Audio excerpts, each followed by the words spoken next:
burial, the devil in a black cloak. Street gospel, light of the temple. Sword swing, killer live from the ghetto. The hood messenger, let him know hell's close. Black burial, the devil in a black cloak.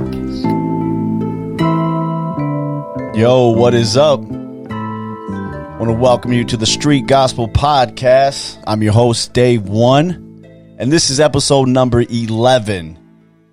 Yeah, number 11, we made it. The last episode, we had DJ Bobito, and that episode was dope. If you haven't caught that episode, make sure you catch that episode. It was fire. Got a lot of good responses from that. But this is episode number 11. And I'm very happy for this guest right here. I got to put on the intro music for him. Little intro for him. But I've been trying to get this guy for a minute. I've been following him for a minute. He is a father, a believer, an MMA fighter, a Gracie Jiu Jitsu black belt. I mean, he's an entrepreneur. He's a coach, a trainer. He's a cool guy. I mean, if you follow him on the gram, look at his stories, he's living that life, man. I gotta say, he's living that life. But I want to just introduce to the podcast black belt extraordinaire, Jason Manley. What's up, Jason? What's up, man? Thank you, brother. Appreciate it. Good to have you, man. Good to be here, my man. Thanks for having me. Yeah, man, it's been a good minute. Just we've been trying to get you in here, and finally got you in here, man. Yeah, man. I'm happy to be here, man. Man, love the studio, man. Beautiful setup. I'm looking forward to this, man. Nice, man. So I remember the first time I seen Jason Manley. I think Ralph sent me an article in Fightland, and I thought I was cool because I had this little setup in my garage that we built up, right? We had some mats. We had about 3 different bags and mirrors. We was like, everybody see my setup, and they'd be like, man. So then my boy goes, hey, check out this article, Fightland. Sending me this article, this smooth-looking brother, right? And I was like, who is this guy? So I started reading the article. I get down to the pictures, and I see this gym, man. It's like what was it? Like a 3-car garage. Yeah, 3-car garage. And then everything in there was white. I mean, I was like, what's up with this, man? So everything is white mats, white walls, white mats on the walls, white ceiling in the garage. And I was like, man. So I just wanted to get my whole setup and just throw it out, man. I was like, I tell you what, man. Though I like the setup, but you can't see the best part of that whole setup. What was that? That's the spring floors underneath. You had the spring floors. I gotta have the spring floors. It's funny. I went to Japan like years ago, and I went out there and trained with Rumina Sato, and went to. I worked with Judo for some years, and I competed. I did a tournament, more like an exhibition match with one of Rumina's students, and they had it at this judo hall.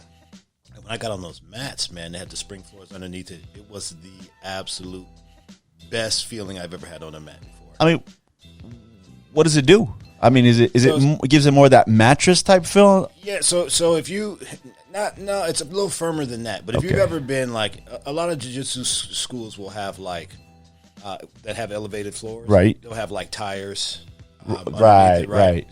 It's a better feeling than that. Like, okay. So a little more balance, but like if you're doing like throws or you like to do lots of takedowns or flying arm bars and stuff like that, it's what you wanna train on. Yeah, it takes away a lot of the wear and tear on your body. Exactly. Getting slammed around and that kind of stuff. So I train with Javi, and he'll go, we're gonna do takedowns next week. And I'll be like, peace. I'm out. I'll see you in 2 weeks. The mats are sitting on concrete, man. Yeah. And I'm like, man, I don't want my back to be blown out for a month. And so I'll be like, yeah. So that makes sense. I've been to Art of Jiu Jitsu, Mendez brothers. Yeah. And they have that studio. that raised floor. Great studio.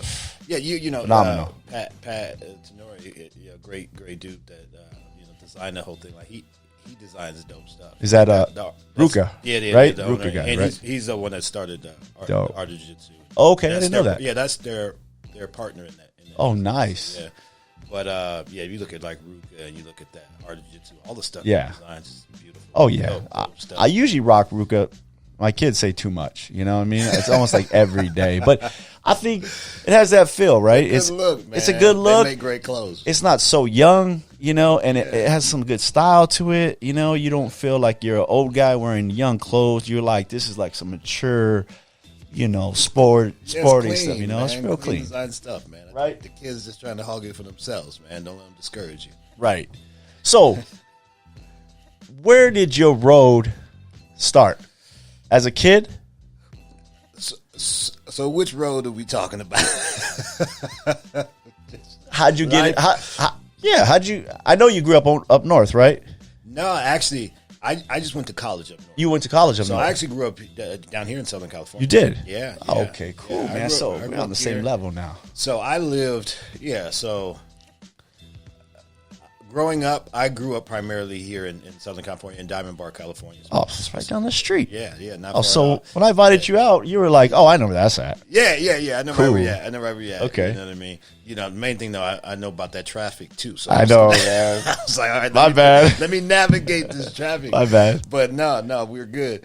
But, so I grew up in Diamond Bar. I went to Diamond Bar High School, like my first 2 years of school. And then I transferred for track primarily to Roland High School. Okay. And then I got a scholarship to Berkeley, so I moved up to Berkeley for school, and then I stayed there in the Bay. That's how I ended up training with Cesar. I was up in Berkeley for school. Okay. But before that, I was training down here with Hoist, actually.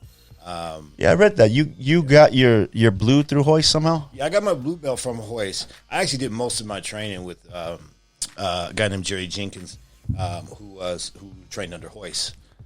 So I was training with him primarily, and I won the Gracie Nationals at white belt, and Nice. I got promoted to blue belt after I won the Nationals. But, Were you always into martial arts? yeah, I grew up like doing every martial art imaginable. Like I was in all the martial art movies, the magazines, the whole Nice. nine, right? So like, I get like that Black Belt magazine that come out, and they're Yeah. like this new like cool art, you know what I mean? And I would just like beg my mom, like, hey, I want to do this, I want to do Right. this, and like try to find somewhere, the internet wasn't popping back then, so Yeah, you had yeah. to like literally like drive by and see a place, like, Right. oh, they're doing ninjutsu over here, like I want to. So you tried everything.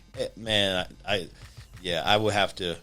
There are very few martial arts I'd say that I haven't tried, other than like Tai Chi and like 52 block? Hapkido. Those are probably the only martial arts I could think of that I haven't at least tried. So everything was. What drove you as a kid? I mean, what drove you to that? I mean, you were just. I think during that time, like, I grew up in the 80s, and martial arts films and action films were huge, Yeah. So I was big on that, and I was also a huge WWE fan, WWF fan at the time. So, like, my brothers were always, like, grappling and fighting each other, It's so funny because I've heard that so many times, and people go, yeah, I wanted to get into wrestling, or I wanted to get into jiu-jitsu, or some martial arts. How'd you get involved? Oh, because I used to watch WWE. So they go to the gym and they look for the ring, the WWE ring. Man, you know what I mean? But it's a true story, yeah. I mean, a lot of people were motivated by the WWE. I was super motivated by it. Like, we'd watch it on TV, and I'd go and like, try to, copy the moves I saw. Yeah. So I'm slamming people around, getting in trouble. You know what I mean? And so like grappling like was a natural progression. Yeah. When I first saw the UFC back in the 93 maybe, somewhere around there, like two things kind of struck me. One, like this is the Right. real martial arts, right? But also I remember when they had this was maybe around, maybe it's like the third UFC or so, when they brought out the belts. I remember Ken Shamrock had a belt, Right. and I saw the belt, and the first thing I thought, like, that's like the WWF belt, like, Right. that's the real one though. That's like, crazy. I want one of those. You know what Yeah. I'm saying? Like, it was. It was like, to me, it was like almost the same. It was like the real version of WWF. Right. You know what I mean? What's a trip? And I'll just say this: that we brought up Hoist, we brought up like the first UFC. I saw something today online, and it was thank you Hoist, because I guess November 12th, 1993 is when it changed the world. So that's today. Right. That's right. So I was tripping out on that. I was like, think about it, man. I got Jason coming today. Wow. You know what I mean? It's kind of cool because it was like, I remember coming home and I was out. I think I was out with my wife, you know, now, but we were dating. I come home and my dad was a big boxing fan. Okay. So he'd watch every fight there was. But I remember, and he had Bible study on Friday nights, right, at the house. Nice. So I walk in, Bible study's supposed to be over. And my dad's like, come here. And I'm like, what? He's like, check this out. And I was like, and it was that sumo guy fighting the karate dude, right? The white, and he kicks his tooth out, right? Emmanuel Yarborough, was it? Somebody like that, right? He was, and then that big Samoan dude or whatever he was. Gardo. It was the big black dude, right? Yeah. And I was just like, what the heck? Yeah.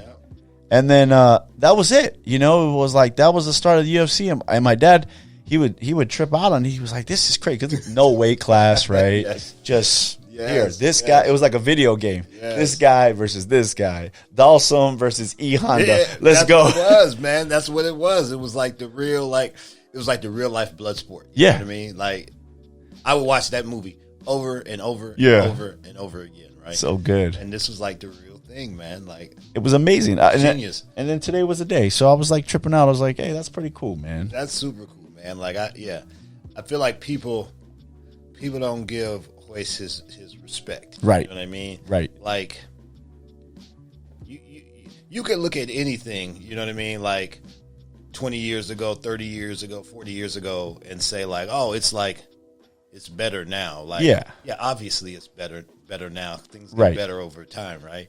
But if it wasn't for Hoist and the family, like, people would still be freaking doing Tai Chi and Kung Fu in the park. You know what I mean? Yeah, exactly. I mean, you got to give them their props. Yeah, I mean, they changed, the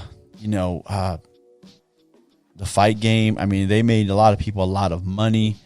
I mean, they themselves. I mean, if Horion would have kept it, they would have been super rich now. I mean, he's just still super rich right now. Yeah, I mean, but maybe you somebody's paying their dues to Horion right now. Oh, Horion's paid, bro. I mean, he live humbly, but he's sitting on coins, right? All of them, right? Family, which you should, as you should, right? As you should. But I get it. Like, maybe he'd be $4 billion richer. Yeah, right? But at the same time, like, would it have gone to that level? Who knows? You don't know. Yeah, you don't know. Everything's better. We my buddy the DJ Bobby were talking about that on the last podcast, and how you can say that rap is better, now, and maybe we just sound old, right? We sound old. No, it was like our parents used to say, the music back then was better than this new hip hop you guys listen to, and we say that now, and I'm like, are we just old, and that's why we say that, or is it? It was better, or maybe it had some elements that were better. I don't know. Yeah, I think it's like everything. I think some stuff is better and some stuff is worse, and some stuff is just your taste, right? Right. So, I think there's a lot of new stuff that's cool. Like, I love a lot of the new music, but I also hate a lot of it too. So yeah, I mean, some of it's just some of it's just not for me, right? Yeah. So the fight game. I mean, let's go back. You got a scholarship to Cal Berkeley. I did. And it was in track. So you fight all these years as a kid. You get into track. I mean, you must be pretty athletic. Yeah, so I did track my whole life too. Like, my dad was like a big time track athlete, like super high level track athlete, so I had been doing track since I was a little kid. I mean, I've been playing sports like back then. Like, I think it's a little different now, but back then, like, you just played. Like, kids were outside playing. They played every sports. Day. Like, there was no off season. Like, no. You play whatever sport was in that season, you played that sport, right? So I did everything from baseball to soccer to hockey. I played everything, right? But track track I was pretty good at, but also I like track because track had like the shortest practice of all the sports. Like, track, you practice in like 45 minutes an hour, you're out of there. You're done. I thought you were going to say the girls. No. Track had a nice looking girl with long legs. Man, I hate, because I was fast, like, in school, everybody tried to get me to play football. And I played for like a little while, but I didn't have great skill. I had just great speed, right? Right. I didn't say I hated football. I hated football practice. Hated it with a passion. One, it like was all day.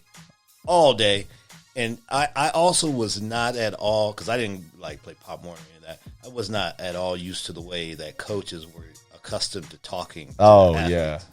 I wasn't about that. I mean, football's probably the worst at that, right? I wasn't about that. I was like almost getting into fights with coaches. Yeah, like coach, I train. I know a little ninjutsu right now, coach. I beat up a few grown men in my life. Like, you wouldn't be the first one. Nah. Yeah, football would do that to you. I played a lot of basketball, which it has some of those elements too. We'd have some 3-hour-long practices that just kill you, man, and be like, well, come on, coach.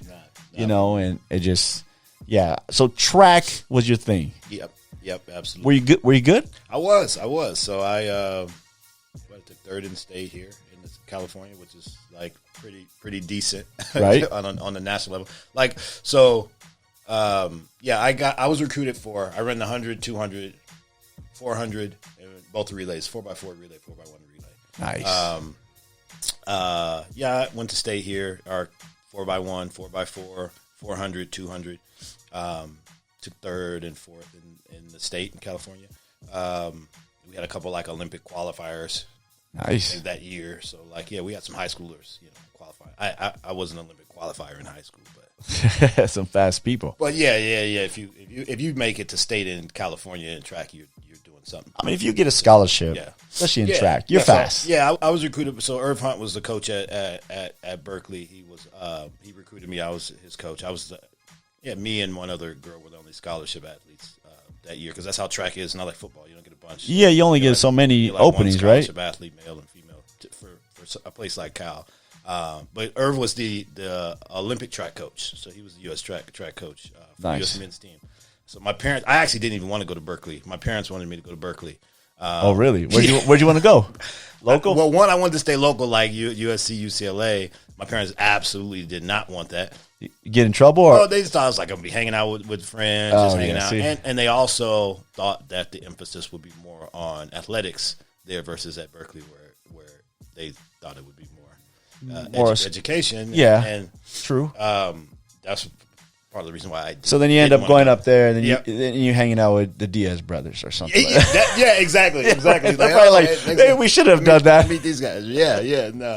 No. That's man. That it ended up being the absolute best thing for me, because that's how I actually came across Cesar's. Went to a couple of places up there, a couple of schools up there in the Bay, checked them out. Were you interested in jiu-jitsu, or did you see this? What compelled you to jiu-jitsu? So I was already training at the time. Okay. Right? Oh yeah, with Hoist, right? But exactly. So I had already been training, and actually before, I was doing. It's funny because I actually started in the garage too. So before I started training with Hoist, I was actually training in the garage. See, the real dude started in the garage. Man. I was doing martial arts in the garage, and we did like a mix of everything. We did judo, we did sambo, we did some jiu-jitsu, we did everything, right? So I started there. I was probably I was young, and I was just we were doing martial arts in the garage, and then I came across. Like when UFC and all that stuff started, when I started training with Jerry was training with Hoist in his garage. That's where he started. Wow. Also in the garage, right? So that's all the training starts in the garage, right? A lot of stuff goes down in the garage, man. Yeah. So, but then, so I had already been training here. And when I moved up to the Bay, I was looking for another place, looking for where I was going to train at up there. Wow. And then, I came across Cesar's. I had gone to a few different places. I went up to the Lions Den, Ken Shamrocks, and Jerry Bolander, those guys, and I went to Half.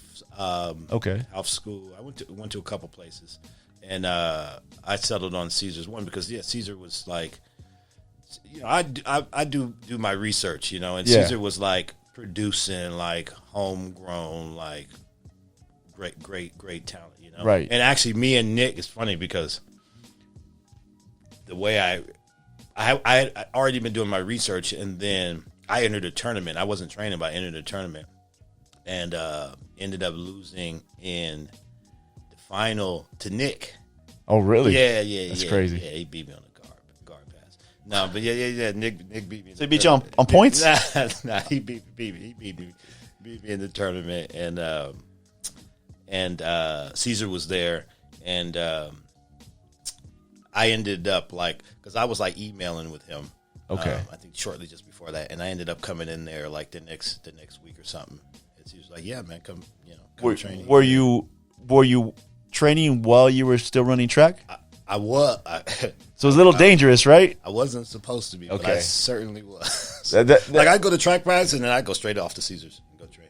Somebody get you in a heel hook or something, you'd be like, "Oh, hey man, watch the knees, don't touch the lower extremities." It's funny, man, because I did have a number of injuries that kind of derailed the track career. But to be honest with you, I tore my meniscus. Oh man.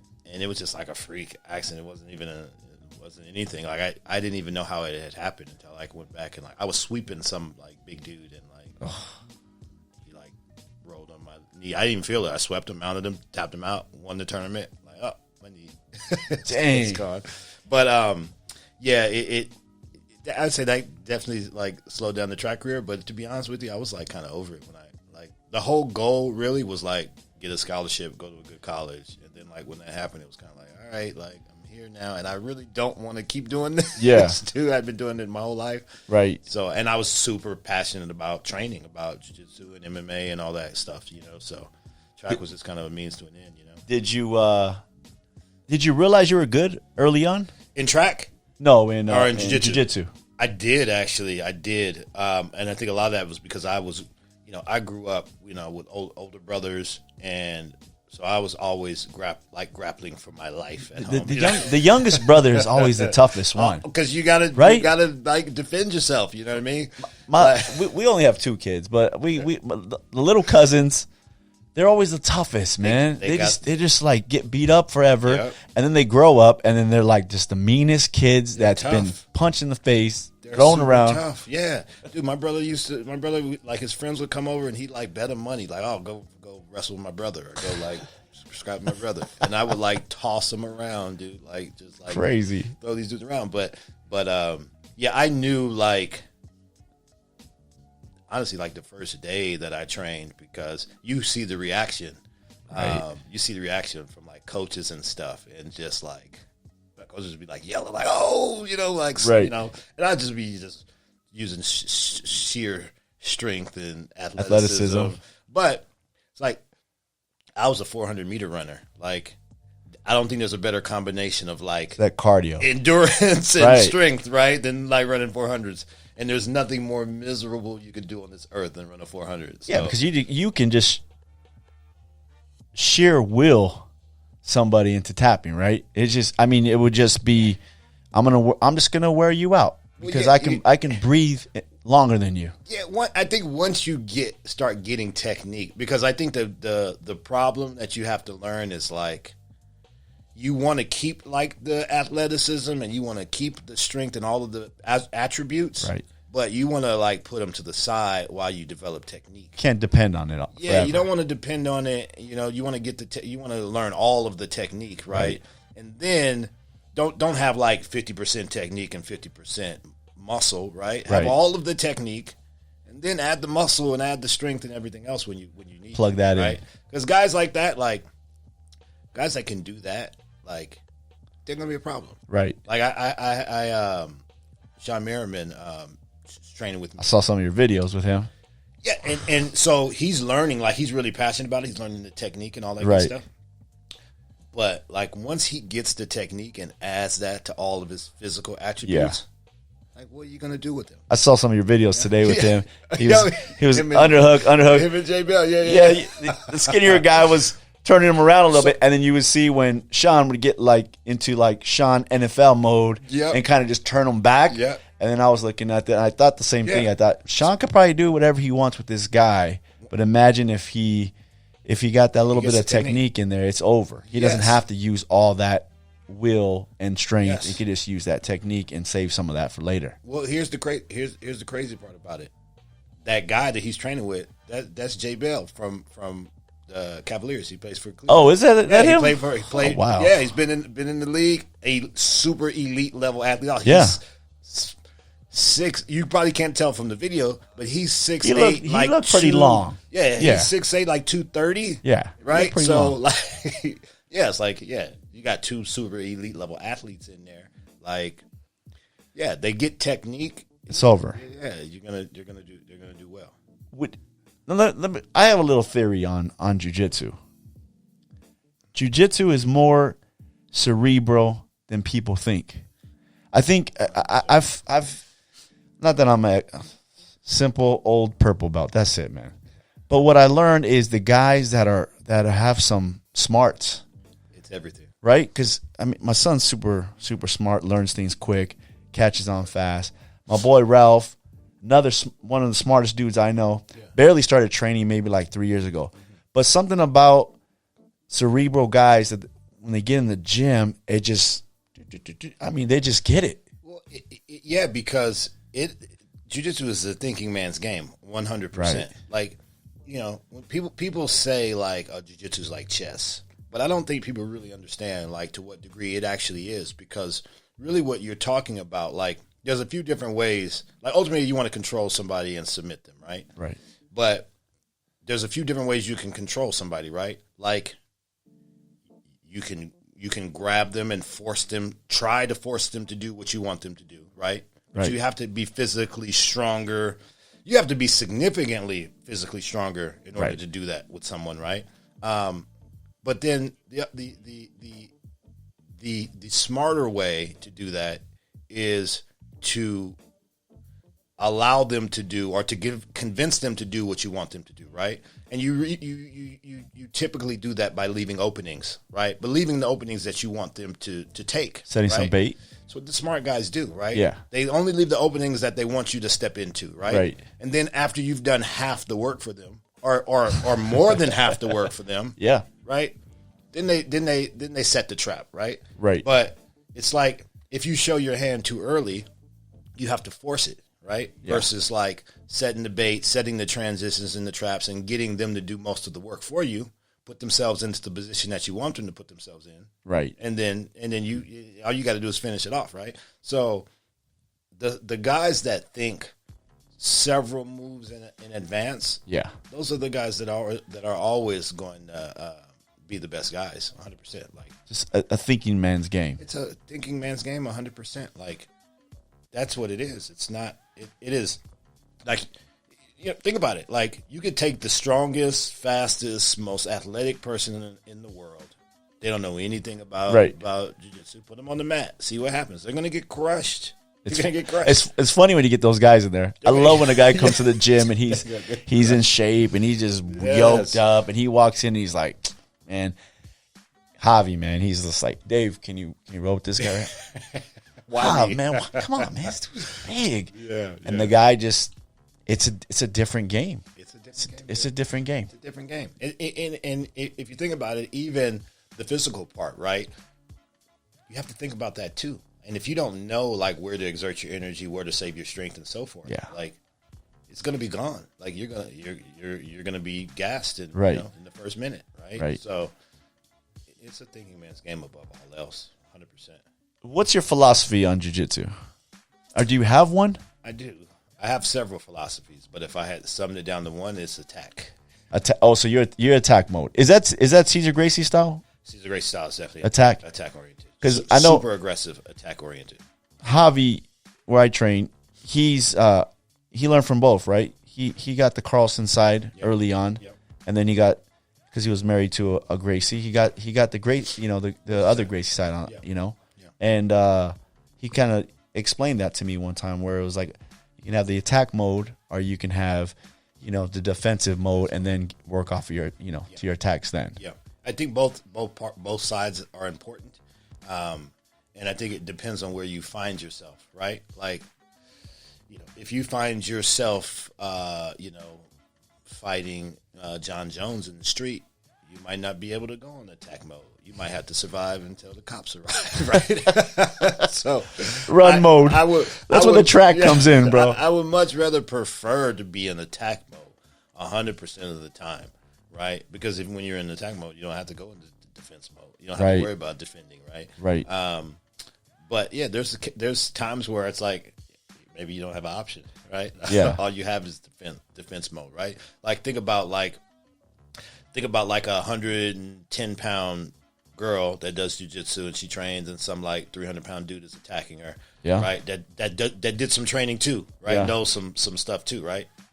Okay, you might not be able to attack, but you might be able to survive. Right. Right. You have enough knowledge, you might be able to survive. So I think knowledge of both is important for sure. But if we're talking about like sport, jiu-jitsu or MMA, like you can't win. Playing defense. Right? So it's really about the application. If you're talking about self-defense, like, well, self-defense is being able to defend yourself first above all else, right? But if we're talking about sport, I think attack is like it's key. The only mindset. Yeah, if you watch any tournaments, anybody competing, Abu Dhabi, there's two guys just going. The best guys are killers. The best guys are attacking. They're attackers. The best guys are attackers. 100%. So. And your philosophy on other than the attack mode, what mindset do you have going into the gym? Or what mindset have you developed going into the gym? So at Cesar's, it was attack. Hey, Cesar's is like kill or be killed. We were trying to see every single day, without fail. You were trying to see who the best person in that gym was. And just for everybody out there, who was in that gym back then? Listen, okay, so let's start with the names that people know, right? So you had Nick Diaz, Jake Shields, Nate Diaz, Gilbert Melendez, David Terrell, Gil Castillo, right? And a lot of those names, like, people might not be familiar with now. So let me put it to you like this. So when I got my black belt from Cesar, every other black belt, with the exception of myself, they had all fought for the UFC title.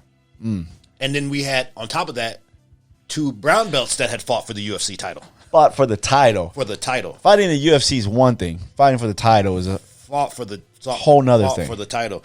Gil Castillo fought for the title. He was a brown belt. He fought Matt Hughes for the title. He was the first, actually. Man. But he was still he was a brown belt. Gilbert Melendez fought for the title. He was a brown belt when he fought for the title. Love Gil. Nate Diaz. Yeah. That's my man. Yeah. Nate Diaz fought for the titles, black belt. Nick Diaz fought for the title, black belt. Jake Shields fought for the title, black belt. David Terrell fought for the title, Caesar's first black belt, right?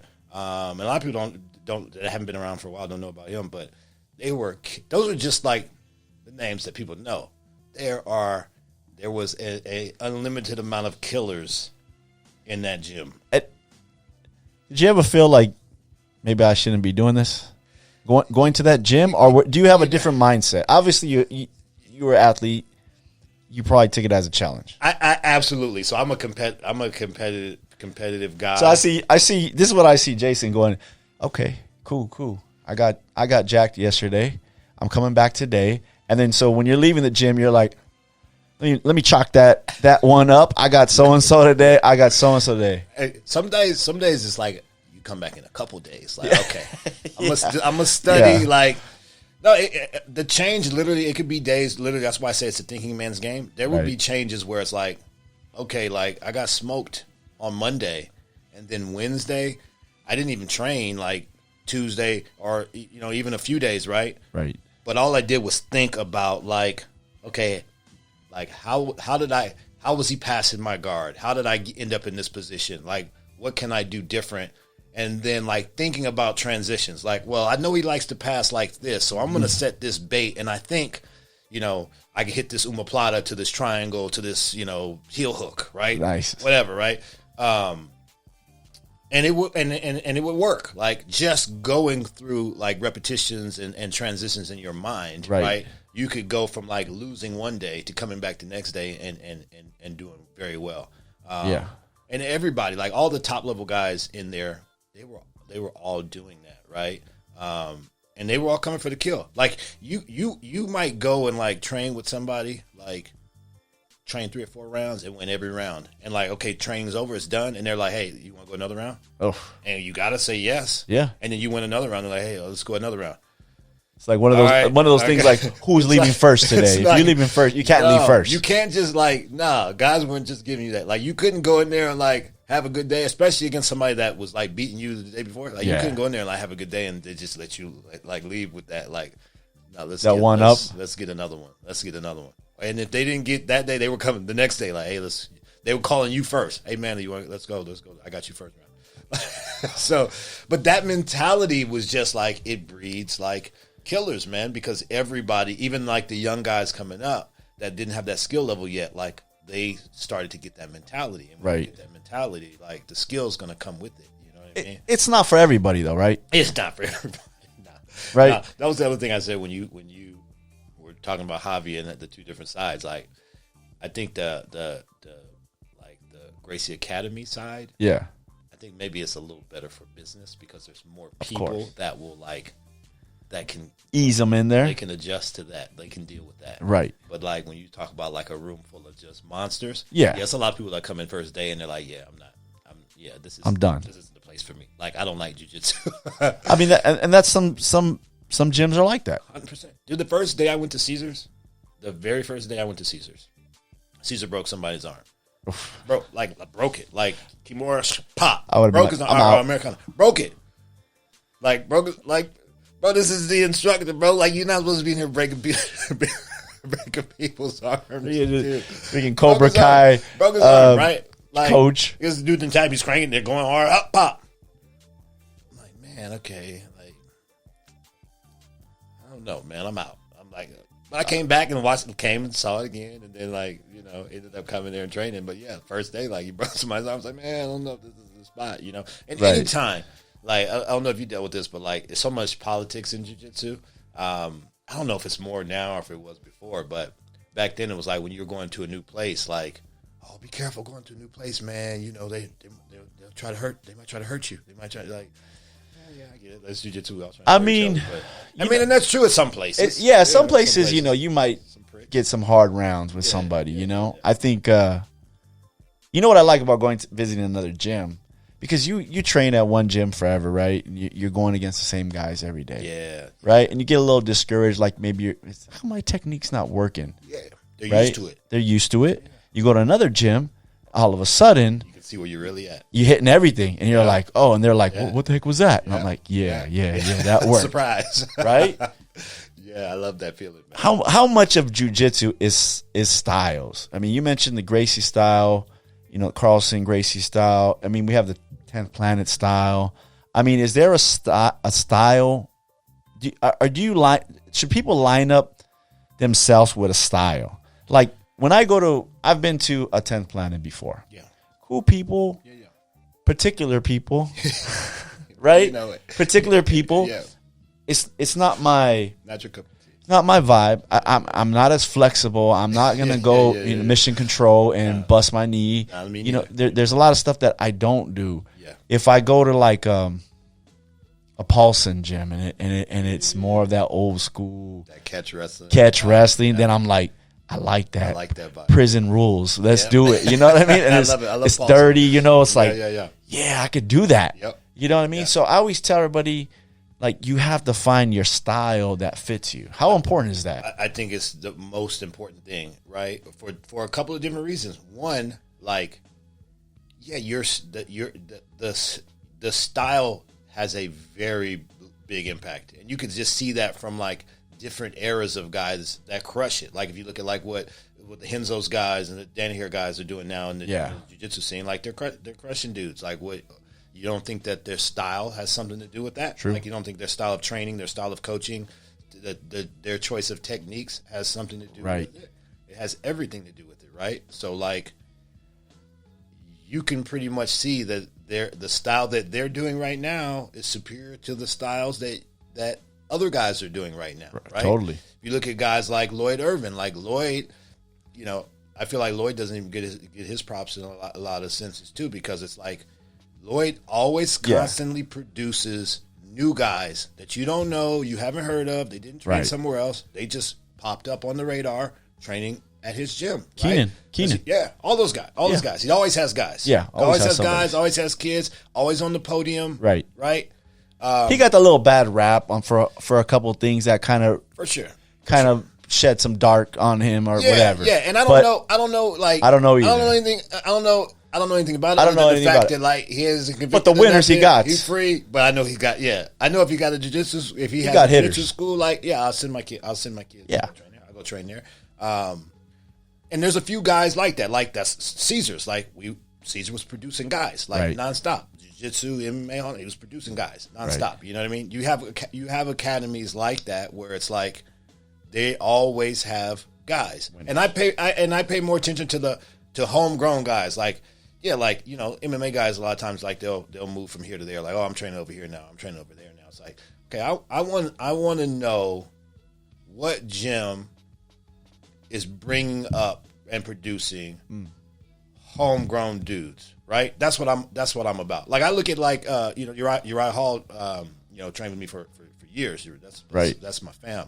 And Uriah's been training at Fortis MMA in Dallas for like the last few fights, and I love what those guys are doing over there because they're bringing out homegrown dudes that nobody heard of, and they're crushing it, right? Right. So like you see a lot of places that will get a lot of hype, or they'll promote themselves, and they do a good job of that. But if I'm not seeing like homegrown talent that like started and was developed by you, it's not proven to me. It's like a baseball team that has players that came up from the farm team. Exactly. Right? And those are like, they know the way. Exactly. This is the only way they know. They know how to win the way. They know how to play. They know how to practice the way we do it. It's just money ball. Yeah, you're producing something out of nothing, basically. And they just learned your way. I mean, there's been a lot of great gyms like that. I think AK's been around. Been a good gym, developed a lot of guys. Bringing guys up. Then you might, like you said, you had the hype of some of these gyms that they're not around. The Black Zillions had a conglomerate of guys that came in. They did. But it didn't have that homegrown. Yeah, I think a lot of those guys was like when ATT like broke up or something like that. They kind of came together. And already like proven guys. Yeah. But yeah, from different places, right? Guys that came together from different places. Right. So I think style is definitely a very important thing to think about. But also not just from a technique standpoint, because you also got to figure like you have to stay motivated to train in order to be good, right? You have to stay motivated to keep working hard and keep developing and adding new skills. Right. And if you're training with someone whose style doesn't excite you, like your game is going to decrease over time, right? Like Rumina Sato, a friend of mine, but I came up like as a fan before I ever met him. Like I was getting VHS tapes of Rumina in Shudo, like and studying, and I'm like pre-YouTube. Pre-YouTube, man. I was going to Japan Video in San Francisco and like written VHS tapes and watching. Like guys would be out like partying on the weekends. I would be at the house with like 16 VHS tapes, dude, watching Vale Tudo, Japan, Shudo, Japan, watching the was it Vale Tudo in Brazil? Watching all of the like underground stuff, right? Old school stuff, yeah. But the thing is, there's so many different styles and great competitors you could study, right? But like Rumina excited me, right? Like, okay, arm barring somebody or tapping somebody out, that's great. Yeah. But like a flying arm bar, like flying triangle, like all the crazy stuff Rumina was doing, like that made me excited to go train. That young right? Jason WWE Manly. Exactly, the flashy stuff. Right, the flashy stuff. So you have to pick a style that is going to excite you. You know what I mean? That's good. Like you could go fight. Like there's a million ways to win a fight. You could be knocking people out. You could be submitting people. You could be taking people down and ground and pound. Like back in the day, you really had you had guys like Frank Shamrock that were like well-rounded MMA dudes. Right. You had dudes like the Kevin Randlemans and the Mark Colemans and the Mark Kerrs that just smash, ground and pound, take guys down, beat them up, right? You had guys like the Hoist Gracies and the Sakurabas, guys that were like chopping people out. Well, yeah. So it's like, what style is exciting to you, right? Right. If you don't pick a style that's exciting to you, like a lot of people want to be like Nick, right? They want to be like the Diaz brothers. So that style excites them. Okay, if that excites you, like, you need that to get to the gym every single day. Right. Like, you need that to keep working hard because it ain't easy. It's got to be fun. It's got to be fun, exciting. Has to be motivational. I think that's more important. Honestly, than like anything. Like why the correct style has to suit you, you know. And then the culture, you know, too. Like like certain like the culture in certain gyms aren't going to be a fit for you, no matter how good they are. Like the culture is not going to be a fit, and if that's not a fit, like forget it. Nothing's going to work. You know what I mean? Yeah. So that's good. Yeah, I think it's one of the best things absolutely about Cesar's. The culture was amazing. You know. So when did you decide that you actually wanted to go from track star, jiu-jitsu guy, and start fighting? I saw you 5-0. Oh, well, again, that 5-0 spread out over. I did see that too. Years. So like after your first fight, there was a long span there. Yeah, and I had fights before that. So what you see on that record, but this was like, you know, underground fights. Yeah. You know how it was back. I was in the 90s. But so I decided like before I actually could fight, right? Meaning like before I could actually legally fight, like that's what I wanted to do. But when my parents found out I was doing it, it was like I forbid you to do this. It wasn't even because like. Did you show them like this is what I want to do? So they knew I was in. They knew I was super into martial arts. I mean, you know, they probably thought self-defense. Well, you know? I had their support because, you know, they were, you know, before I had a license and stuff, they were taking me to training and the karate and classes and all that stuff, right? Were you a Danny LaRusso type guy, or were you more like a Johnny type guy? I was somewhere in the middle. I think I had like, you know, the Johnny's skills and the swag. Yeah. But I was a nice guy at heart, like, you know what I mean? Yeah. I was I'm one of those Chill. guys. I'm a nice guy at heart, but you know, if I get to that point, okay, it takes a lot for me to get to that point. Okay. Though, you know what I mean? Yeah.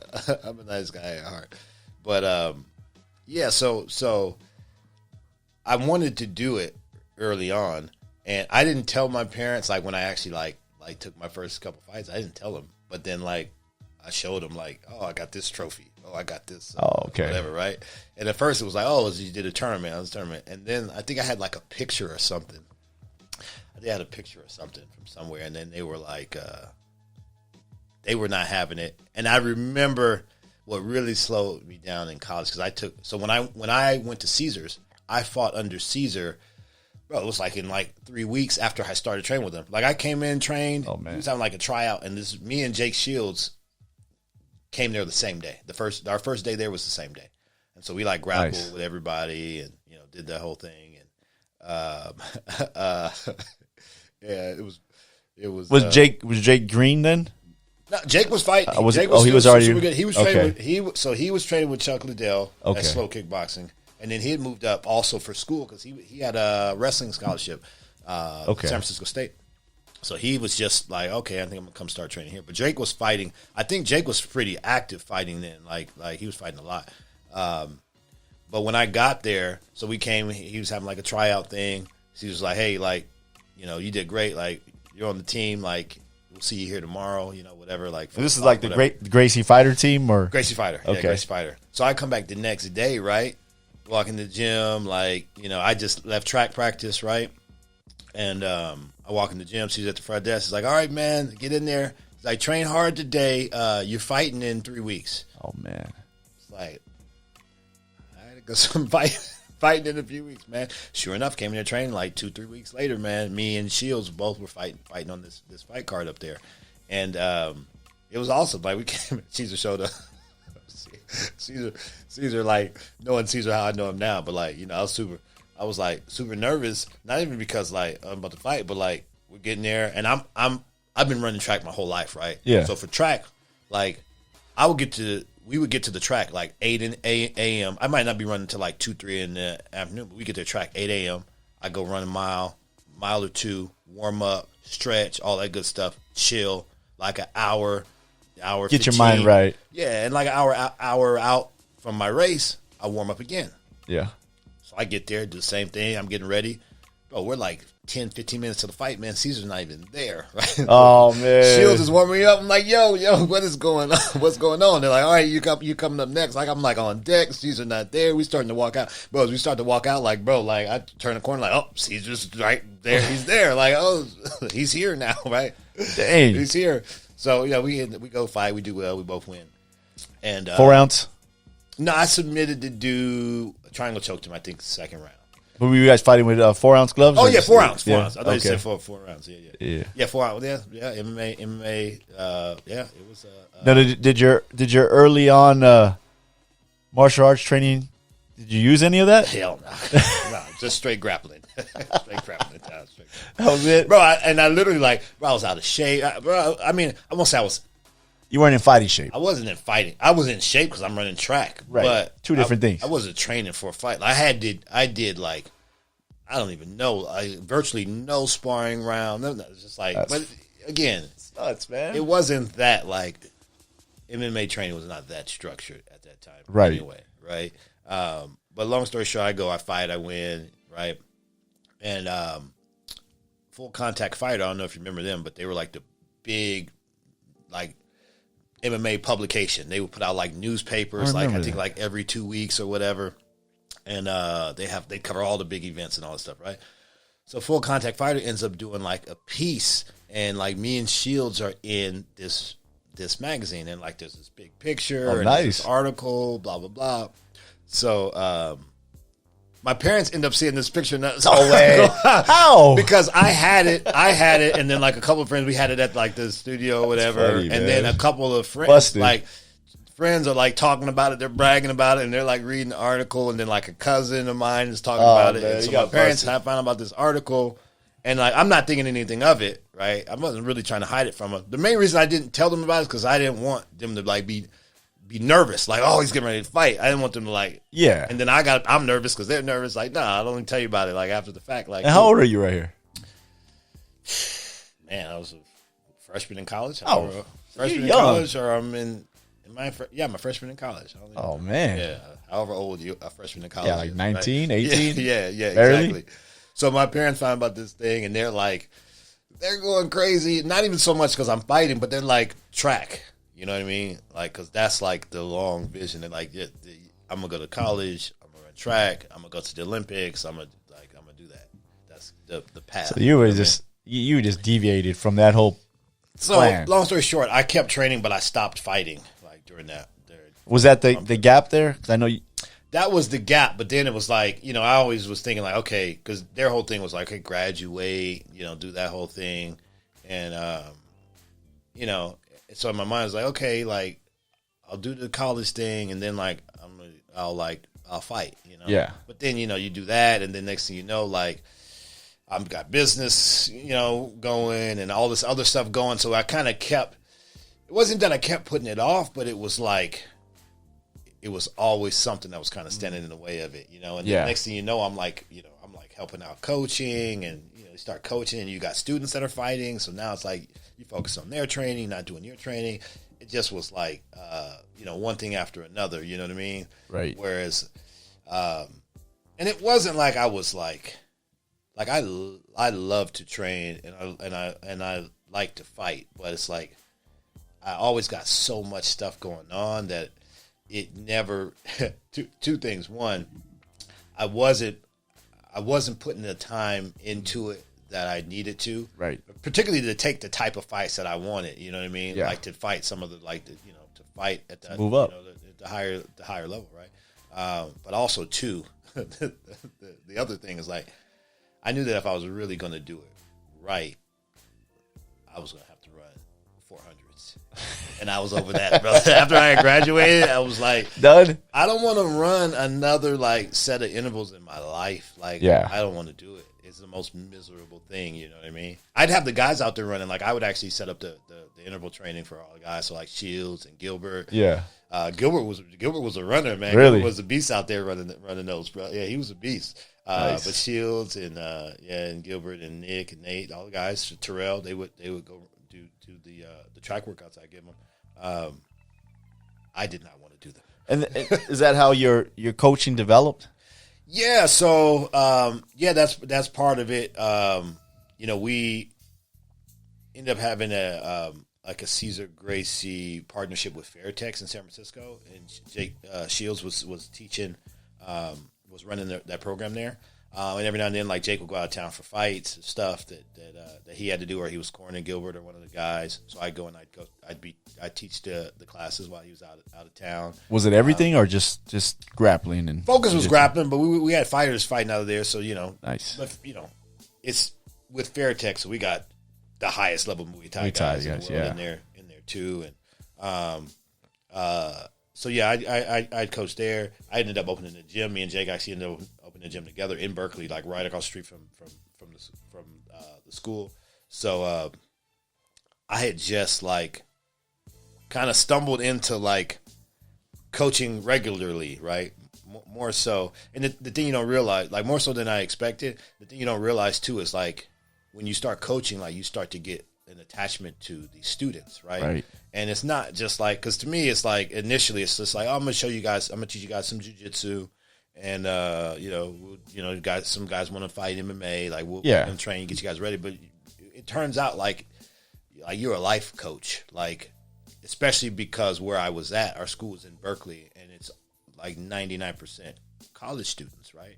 And they look up to you because like you can fight and like you've done some stuff in your life, and they need advice, and you've been through things. So you next thing you know, you've got like these bonds over jiu-jitsu and over training with all of these students that like are relying on you for more than just jiu-jitsu. You know what I mean? I mean, they're away from their parents. They're just going to school. Exactly. They're going through it themselves. They need something. Exactly. So that more than anything, like, is what kind of took me away from focusing on myself competitively, even just from jiu-jitsu to MMA and all that, because, like, I started having students that were training with me while I was training. Because when I started coaching, like, I think I had a decent level of skill, but I was still, like, I think I was a blue belt and Shields was a purple belt, like, when we had a school. But Shields was, like, on freaking NBC or CBS, like choking people out. So like people knew who he was, beating up, tapping out black belts, like, that American Jiu-Jitsu. Yeah, beating Dan Henderson. Like, so it was like, it didn't matter what the color his belt was. I think he was a brown belt at that time.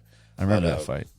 Yeah, so that really, like, when you start really having students like that, and you're putting a lot of time and energy into them, it's very difficult to put the time and energy that you need to compete. You know what I mean? So yeah. I still haven't completely shut the door on me not competing again, because it's like, would you fighting or both? Jiu-jitsu? Both, because I just enjoy it. You know what I mean? Both. She's still young.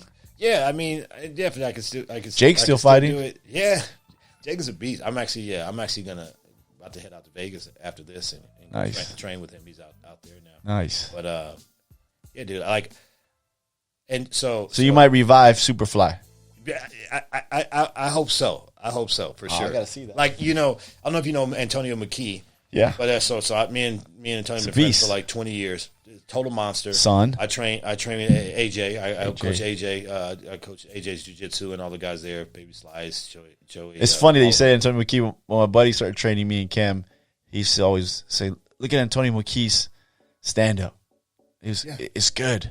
He has a good rounded game. This guy is a beast." And that's how I remember seeing it. I think we went to a tournament one day, or we were at I forgot where we were at. We went to somewhere, LA Fitness Expo or something. Okay, yeah. And then I was like, and then he was like, "Oh, Antonio McKee." Yeah. And then after we seen his son with him, and my boy didn't know him personally, but knew who he was. He goes, "That's his son." I go, "That's his son." Yeah.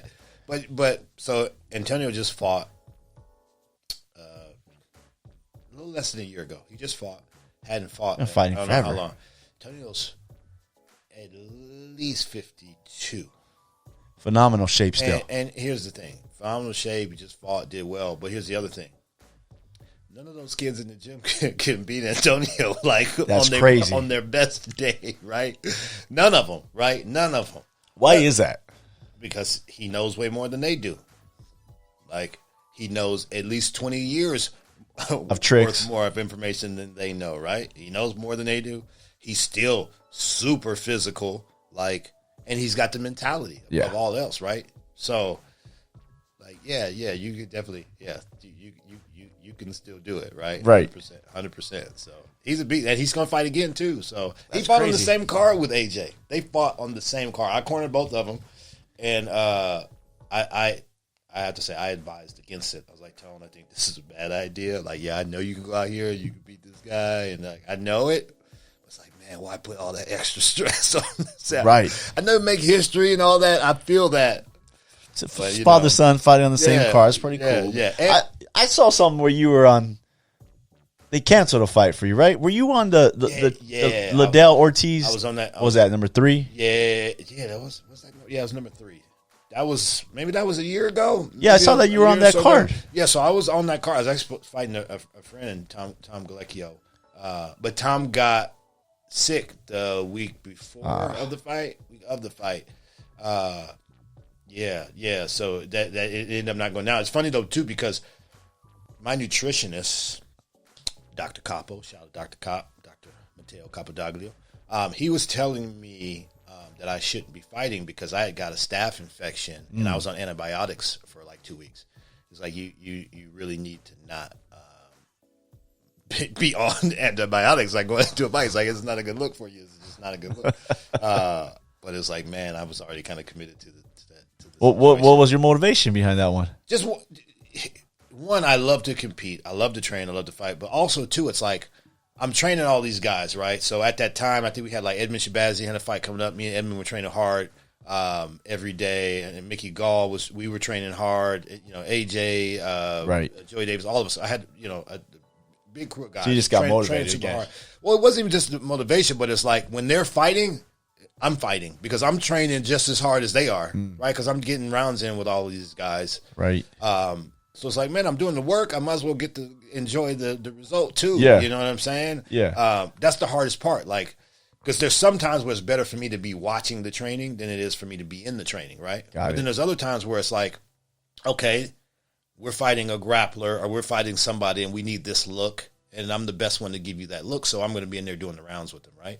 So when that's the situation, right, and I'm going through, 8 weeks of like hard training to get you ready, and like, oh, I'm in shape. I'm already in shape because I just did 8 weeks here. Like, okay, I can do another few weeks and fight. Right. Like, yeah, but yeah, didn't pan out. Didn't pan out, but it was all good, man. I got to go and at least watch the show. And yeah, Chuck was training with me too at that time. Too, good old Chuck.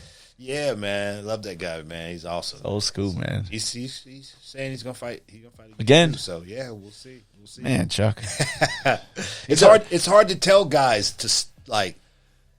It's hard to tell somebody like, hey, look, I know you love to do this, right, and you want to keep doing it, and people want to pay you millions of dollars to do it, but don't do it.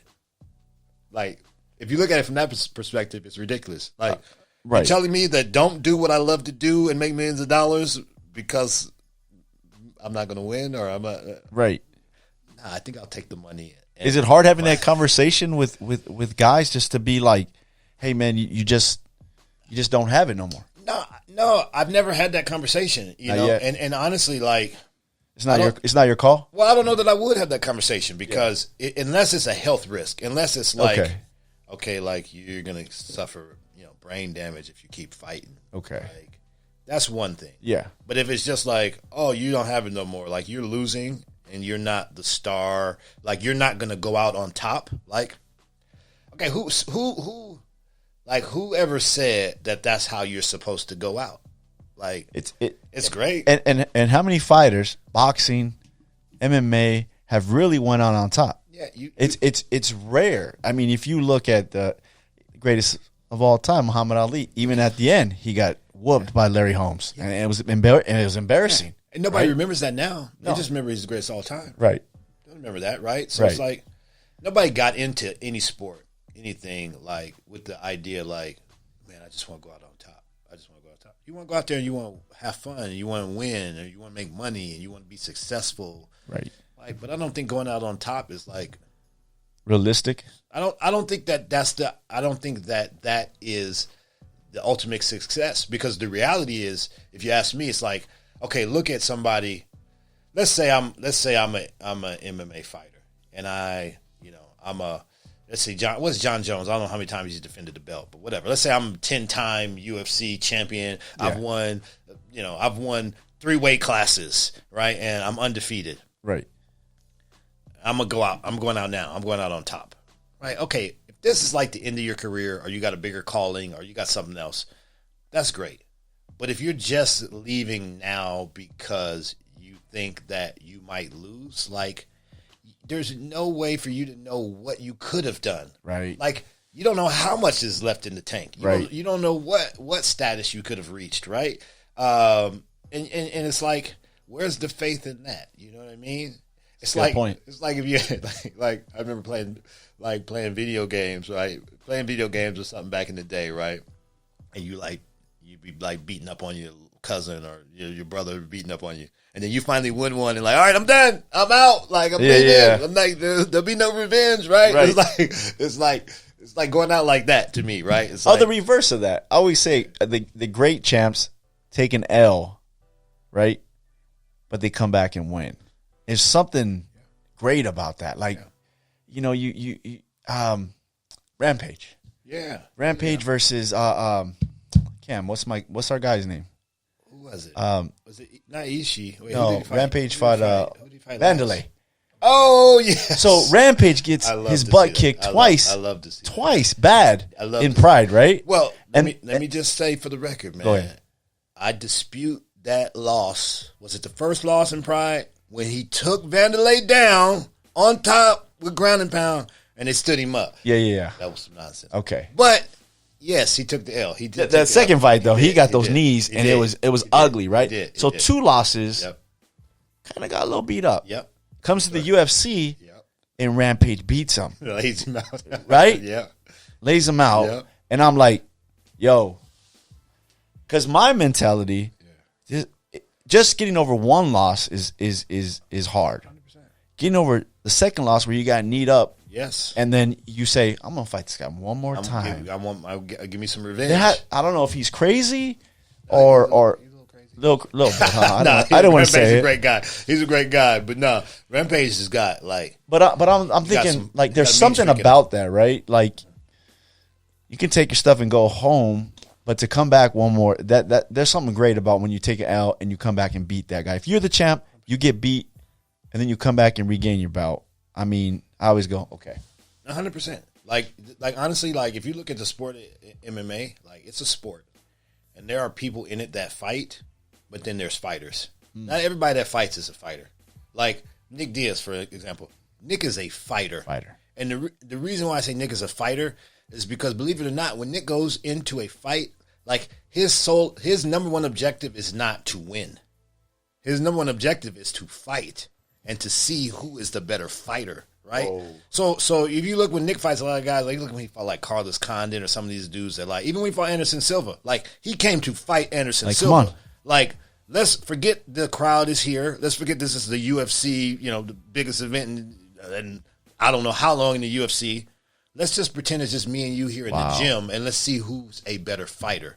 Like, I'm not trying to score points. I'm not trying to impress the judges. Let's me and you fight and see which of one of us is a better fighter. Like, that's how he approaches every fight. And he loses some fights, like, due to strategy and tactics because – everybody doesn't come with that agenda, right? Most people come like they want to win. They definitely don't want to fight Nick, right? So the Condit fight was exactly what you're talking about. I mean, and Condit knows that. He just recently he's like, I wish I could take that fight back. I would love to have that fight back because he knows that ruined a little bit of his legacy. Yeah, and inside, if Condit has great skills. So inside, like you really don't know what you've got because you didn't test yourself. And you call yourself the natural born killer. That's not killer stuff. Right? Yeah. I mean, that's a great point. There is fighters and there's guys that just try to win fights.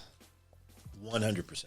Or try not to There's a difference there. I mean, there's a big difference there of I'm just trying not to lose. 100%.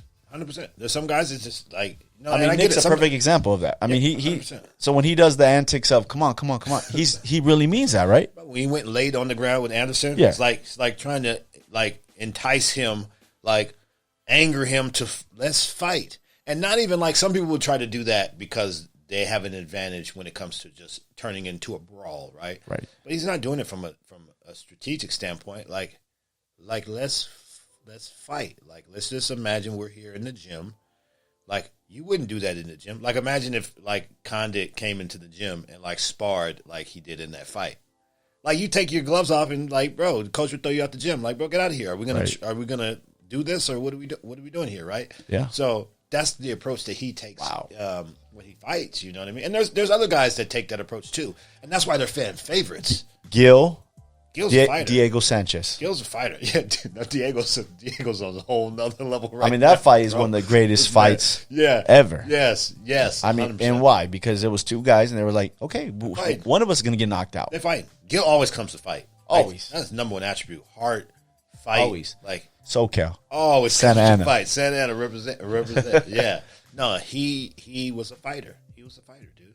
Like Shields was the same way, but Shields wanted to win above all else, right? So like you come and train with Shields in the gym, bro. I don't care if it is your first day. You have never done jiu-jitsu before. Jake Shields is going to treat you like you are Jake's like one of those guys. like you're Brock Lesnar, bro. I've seen him come in there and just abuse people because Jake was always getting ready. Like when he was training, he was always getting ready for a fight. So he had to make sure he got his rounds in. He had to make sure he got good work. And so no matter who he was going against, like he was working and he was working hard, super hard, right? Jake been fighting forever. Forever. But a lot of his fights, like he wouldn't show what he had because his number one thing was winning. Like I'm going to win. No matter what I got to do, Some of his fights that he's fought everybody. Oh, bro. The man has beat Dan Henderson, Saw that. Robbie Lawler, Paul Daly, Tyron Woodley, Damian Maia, Carlos Condit. Like, you could go on and on and on for days with the list of people. Most underrated fighter. If you're outside watching, you can name all the big guys. But a lot of those guys don't know about Jake. Jake won and beat a lot of guys. Everybody. And I use Jake as and he's fought everybody. Everybody. GSP fought everybody. In multiple weight classes, right? The number one thing, I use Jake as an example for a lot of my students all the time. And the main reason being, like, Jake is not like a super athlete. Jake, as far as I know, didn't play any other sport. He wrestled, he fought. And everything that he's achieved is all due to hard work. Jake was the hardest working dude in the gym. Jake would come in there and he would work without fail. He'd show up, he'd get his coffee, and he'd show up. Without fail, he'd get his coffee too, right? No matter where, like we'd be out of town somewhere training, and find a coffee shop, get his coffee, get on the mat, and he will work. Yeah. He will work and he will work super hard, and he earned every single thing that he got in the sport. There's something to be said. It's I tell people this about when they do the Kobe and LeBron comparison, or even Kobe Jordan, right? And I said, LeBron, I mean, you look at him, he's a physical specimen. Just it's unbelievable. Yep. Jordan, same way. Yep. Kobe, and people don't believe this, but I go, Kobe couldn't palm the basketball. He's a worker. But he worked. He'd be the first in the gym, last one to leave. 100%. If you got him on something, he's kind of like you. Yeah. He would go and he'd watch it and figure out how to beat you next time and then come back. There's something to be said about a guy that takes what he has and makes the most of it.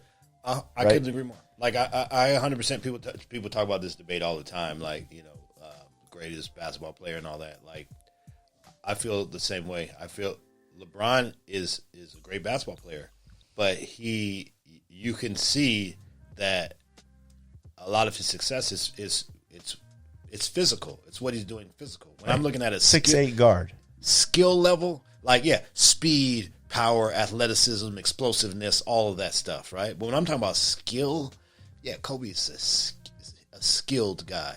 Yeah. 100%. Like Worked hard. 100% hard worker and just developed skill. Absolutely 100%. Like that. The thing is, and I tell people, that's why I use Jake as an example. It's like, okay, you look at somebody like a GSP. Like, everybody can't be GSP. Like, everybody's not going to have that athleticism.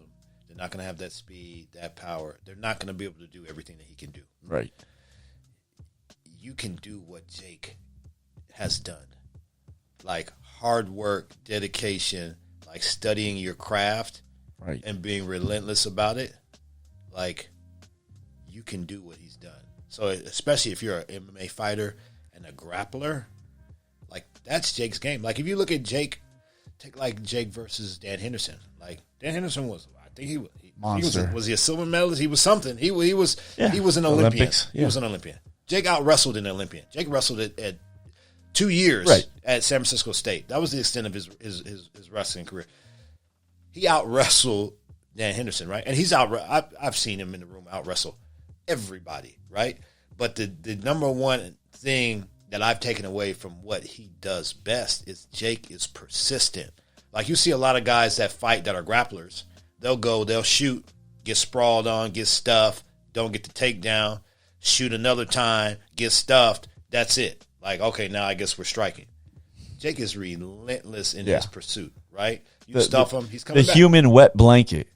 100%. 100%. Just on you. 100%. Like, you can do that. You can do that with hard work. So right. He's one of the best examples of guys to follow if you're an MMA fighter, particularly a grappler. I see it. I've always said that. He doesn't have the great physical attributes, but there's something to be said about a guy that works harder than anybody else. 100%. You can say the same thing about Hoist. Like, Hoist wasn't a super athlete. No, compared to even compared to his own brothers, he was. Skill. You know what I mean? Just skill. And that's the great thing about jiu-jitsu, though, too. It's like, you don't have to have any unique physical attributes. Just put in the time, and you can crush people. Now, granted, if you're doing sport jiu-jitsu, you're not just dealing with physical attributes. Most of those guys at the highest level are, they got some extra supplements in their system. Oh, so man. You got to deal with that, right? But unfortunately part of the game, right? Part of the game at this point, man. Hopefully, at some point that changes, right? Yeah. But at this point, it's a major part of the game, more than in MMA. Yeah. More than MMA. Yep. Let me ask you this: now that you're a coach, I mean, you're like coach to the stars, man. I see you in everybody's corner nowadays. I mean, what makes a good coach? Because I say that because a lot of people think, it's some teaching, it's some experience actually in the ring. I mean, in the octagon or whatever you want to call it, in the cage. But in your eyes, what makes a good coach? So I think number one, like, a great coach is a great student, first and foremost, above all else. Because if I don't care how much you know, if you don't continue learning, like, at some point what you know will be somewhat obsolete, right? So you have to always be a student, right? Always be a student. They say sometimes a teacher, always a student, right? So I think that's number one, first and foremost. I think also too, like, if you haven't been a great student, like, you don't understand how people learn, right? Because that's really the shortcut to great coaching. So everybody learns different, right? Everybody learns different. There are things. I think there's constants that translate across the board. But if you haven't been a great student, you wouldn't know that, right? You wouldn't know great coaching from poor coaching, right? I see a lot of bad coaching out there for sure, which I appreciate because that's competition, right? but puts more money in your pocket. But 100%. But you have to be a great student first. You always have to be learning and evolving. And then I think honestly, like, as cheesy and corny as it sounds, like, love is like the key factor, because I can promise you this: I don't care what you're learning, but especially in jiu-jitsu, in MMA, I don't care how many UFC titles, world championships, whatever. I don't care what your coach has won. they do not, and parents, if you got your kids somewhere, like if that coach does not love you, doesn't love your kid ain't going to get good. They're not going to get that good. They're not going to reach their full potential, because coaching is like raising kids. Like you can't put the time and effort that it takes to succeed into somebody that you really don't truly care about. Like, you can't do it. It's right. Like, because it's hard enough. Imagine with kids. It's hard enough with someone that you love, your own flesh and blood, to set aside and dedicate all of the time, right. all of the research, all everything that you have to put in to make sure that they succeed. Is very difficult to do that.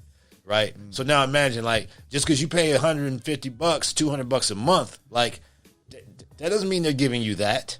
Like, that's another level, right? And that really happens over time. Right. Like that, first they have to like you. First, that's number one. They have to like you before they can even learn to love you, right?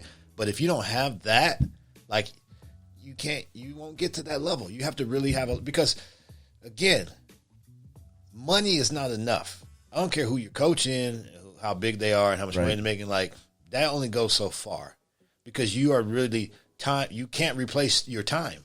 I don't care how many millions of dollars you make with somebody. Like, think about it. Like, to get to that point, to get to the point where you have like some top tier athletes in the UFC that make millions, right? Right.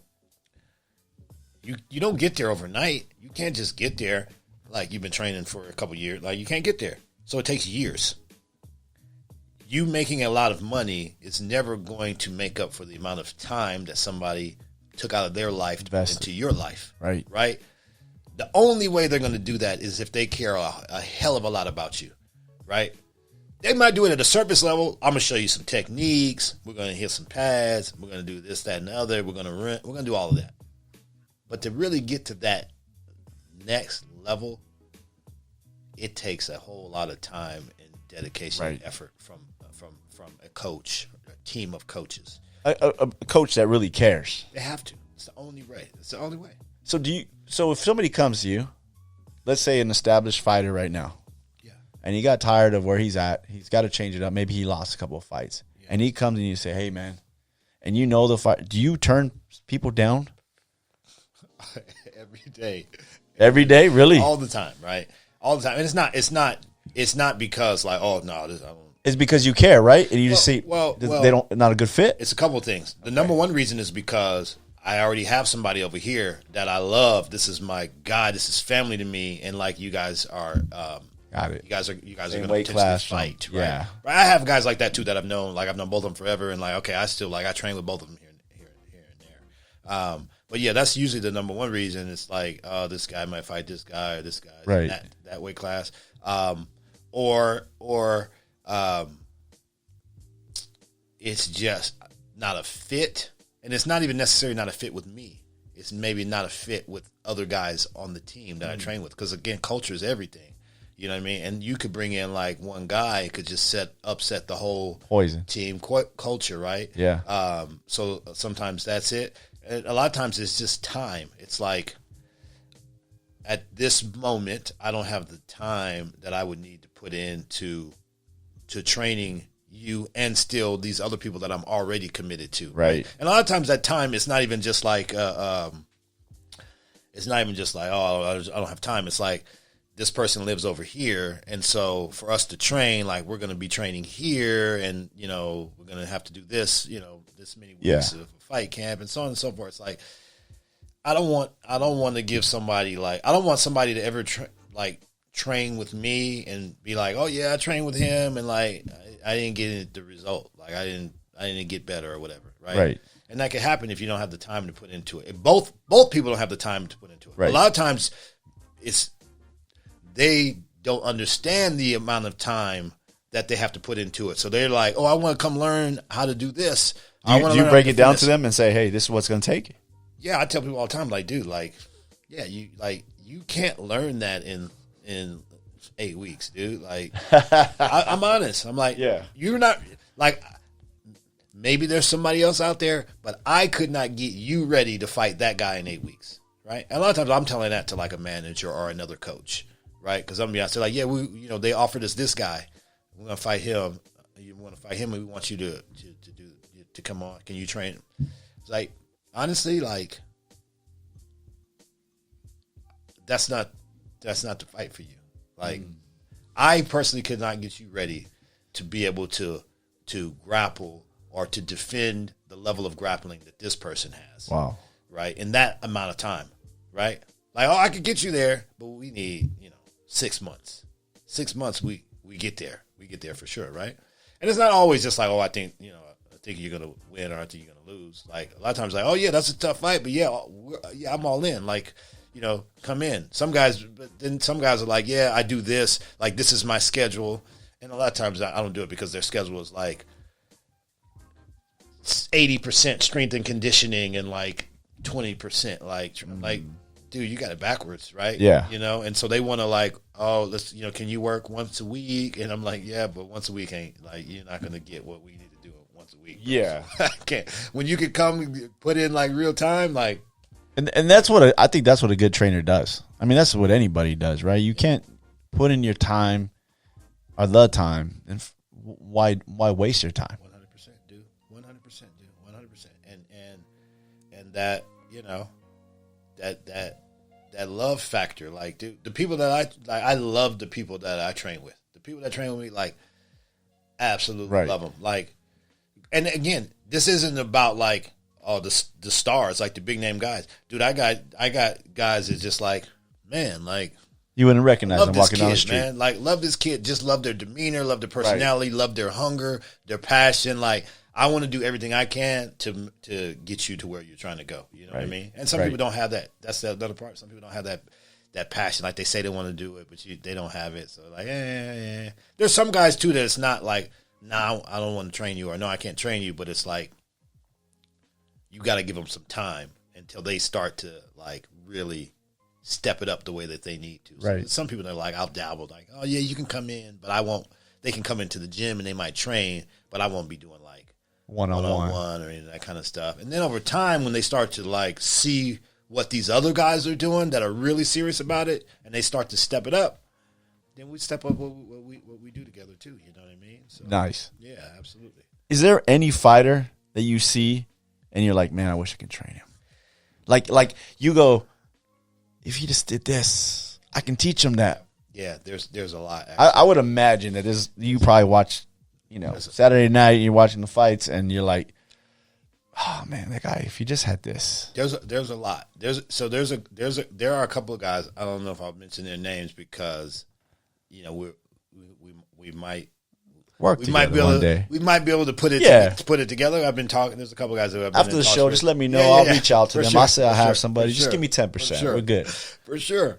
So the thing is, it's there's two guys. A lot of them too. It's it's a small industry, right? So a lot of these they're guys that I know, and I reach out to guys all the time. Like, look, bro, you like the problems that you're having right now, like the fights that you're losing, like you shouldn't be losing. Like, you need to just be doing this. If you want to work, come work, and like let's fix that, because like you shouldn't be losing just because of that, right? And a lot of times this is a little thing that they don't know, right? A little thing that they don't know.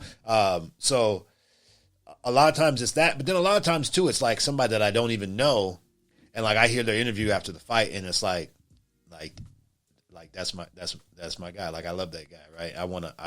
I don't know him, but I want to I love to work with them and like see what I can do to improve them. Especially like sometimes I'll see like I'll see a guy that like goes and fights and like they lost or whatever, and a lot of times it's an easy fix, like the things that they don't know, and then I'll see an interview and they'll be like, yeah, like I still giving glory to God and my faith in that, and I'm like, yeah, I want to give this guy something that I think a little boost will help them. You know what I mean? So I see guys like that all the time, and I wouldn't say like I ever like flat out turn anybody down. Like, if somebody reaches out to me, like just about 100% of the time, unless it's like a direct conflict, like, oh, you don't know that I trained this guy, and you guys are like gonna be fighting, right? You know what I mean? But other than that, it's like I always like am open doors to anybody. But sometimes, like after you've trained a few times, it's like it's not a good fit either because they don't want to put in the time that you need or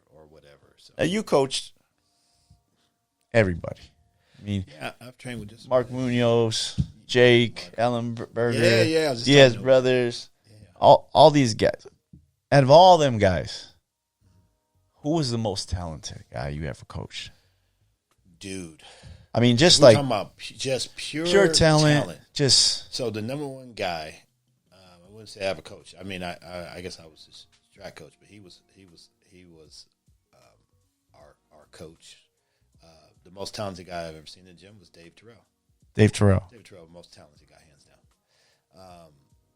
Dave Terrell should be still fighting like to this day. Right? Dave Terrell should be fighting right now. It's funny because I hit him up like annually. Like, yo, what's up, man? Is this the year? Like, you gonna fight? You gonna fight? You gonna fight? And he got a successful gym. He's got a bunch of fighters. But Dave Terrell, most talented guy. But I think that is part of the problem, and not problem with Dave, but it's like it's very hard for the people around you to give you exactly what you need when you're that talented. And what I mean is you're the best guy. So Dave was the best guy in the room, and he was also the biggest guy. It's hard. So it's very difficult. It's very difficult for you to get challenged like you need to get challenged for a fight in the gym, right? So that was problem number one. And also, Dave and everybody from Cesar's is a super, super loyal guy. So other guys, like I remember like Brazilian Top Team and all these other teams that had big guys and had good guys, were recruiting him, and they wanted him to come train there. And you know, like he trained a couple times with guys. I remember he trained with Chuck a couple of times when Chuck was getting ready to fight Tito the first time. But he was just so loyal, he was unwilling to train with anybody else, right? Which is admirable from one perspective, but also it's like you at some point you have to do what's best for you, right? So I think that was a big part of it, but also too, it's like one problem that people have in sports in general, but definitely fighting, it's compounded.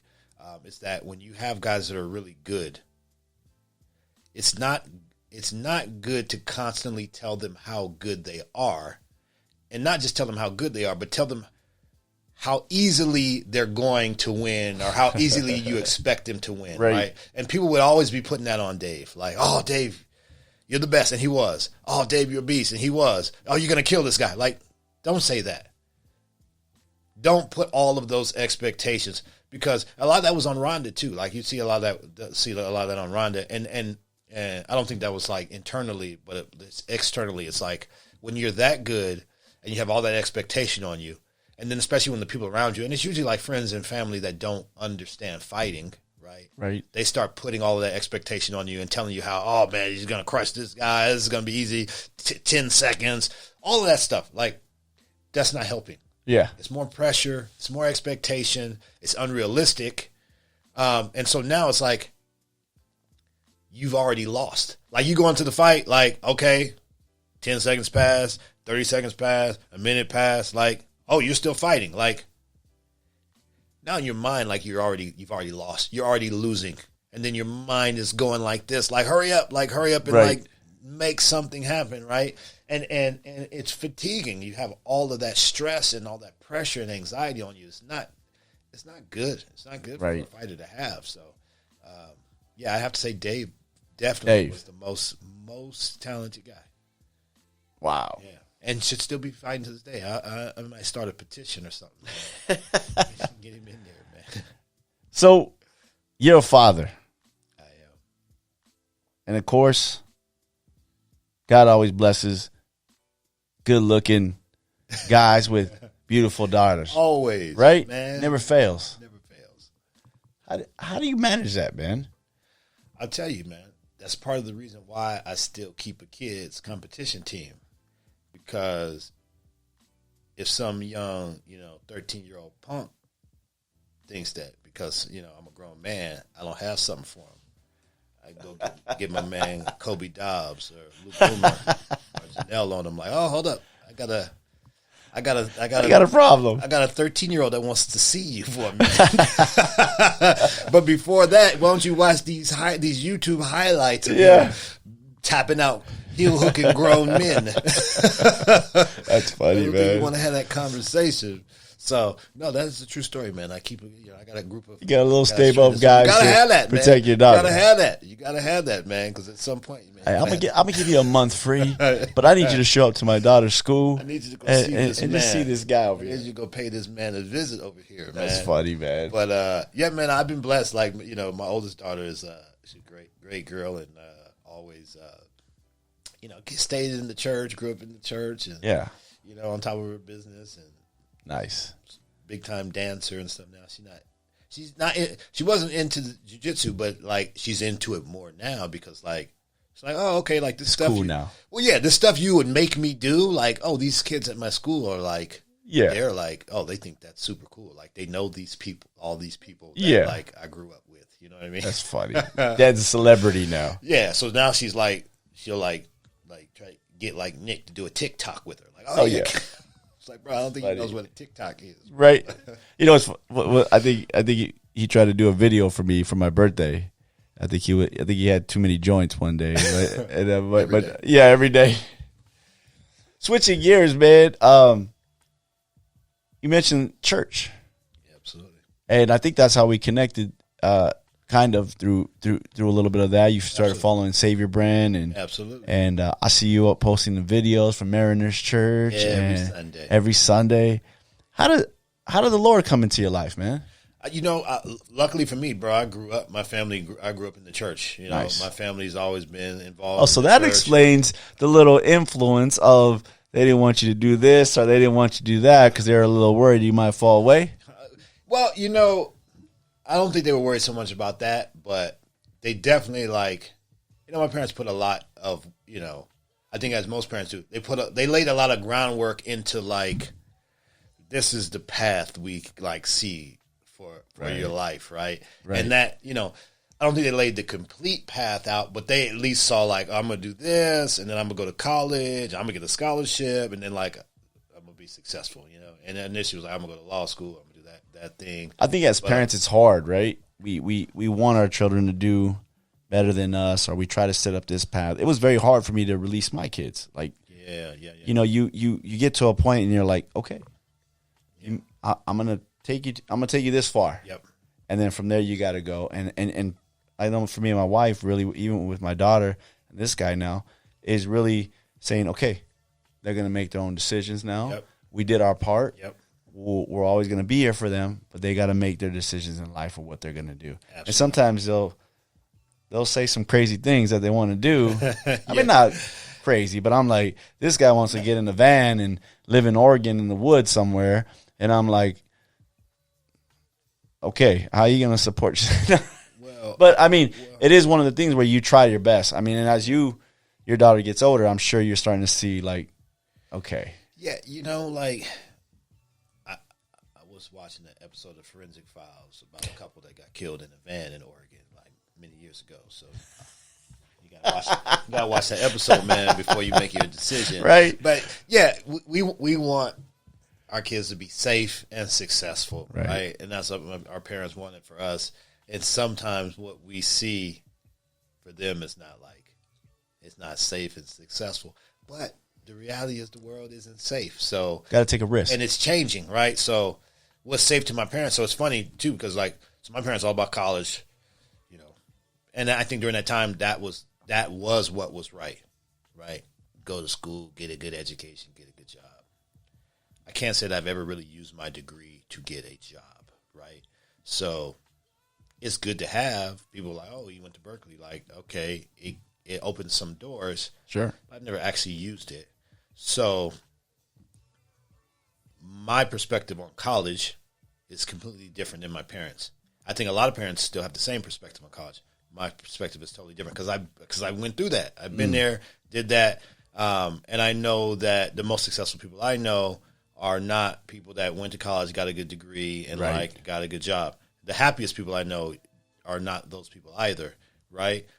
So that's a trip. The safe path is really not the path, right? Because ultimately the whole goal is to be happy, you know, and just because you like go to school and you get a good job that pays you well, like it don't mean you're happy. I know a ton of people that are happy, make good money, and like Sure. they're not happy. So, yeah, I think as parents we got to expand our idea of what safe and successful is, and you know, we take the best parts of our parents, right, that we like. Yeah. And then we try to, the stuff we don't like, yeah, totally. not necessarily bad, Yeah. but we try to improve upon. Yeah. I tell my kids all the time, look, whatever you don't like about me with your kids, you make it better for Don't them. do it. Yeah. You know what I mean? Yeah. I mean, one good thing is, I know you probably done it, is just showing your daughter Christ. 100%. It's the key. Showing her, and then showing her other people that will show her. I think that's big. I think that's where a lot of parents miss it too. And I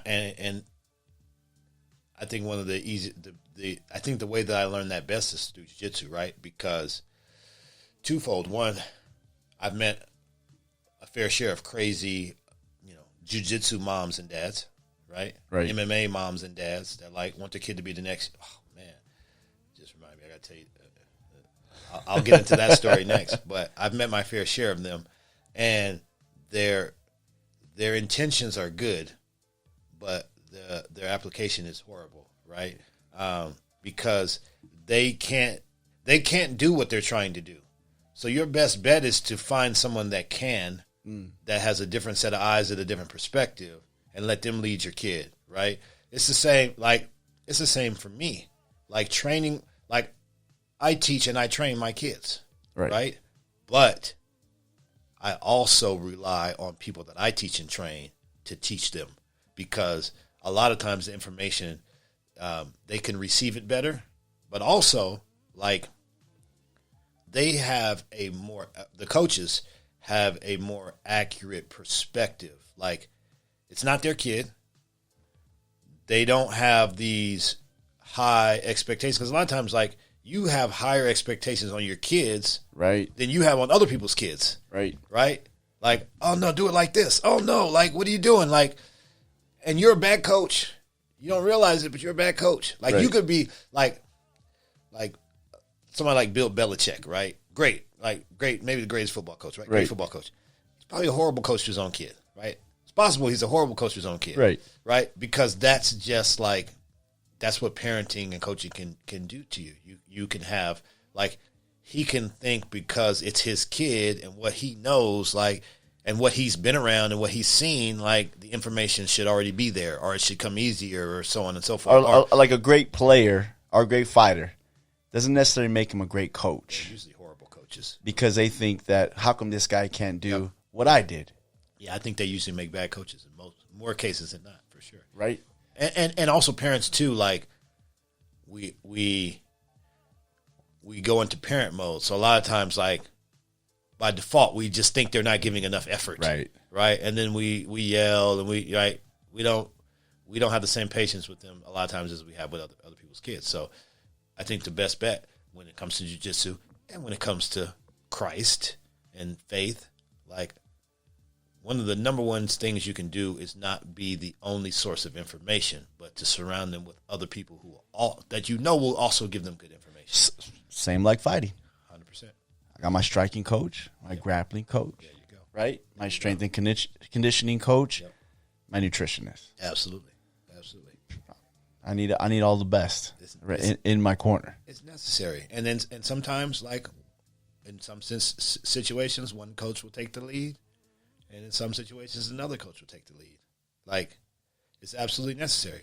I have friends whose kids will follow my lead and do whatever I tell them. Right. And they won't listen to anything.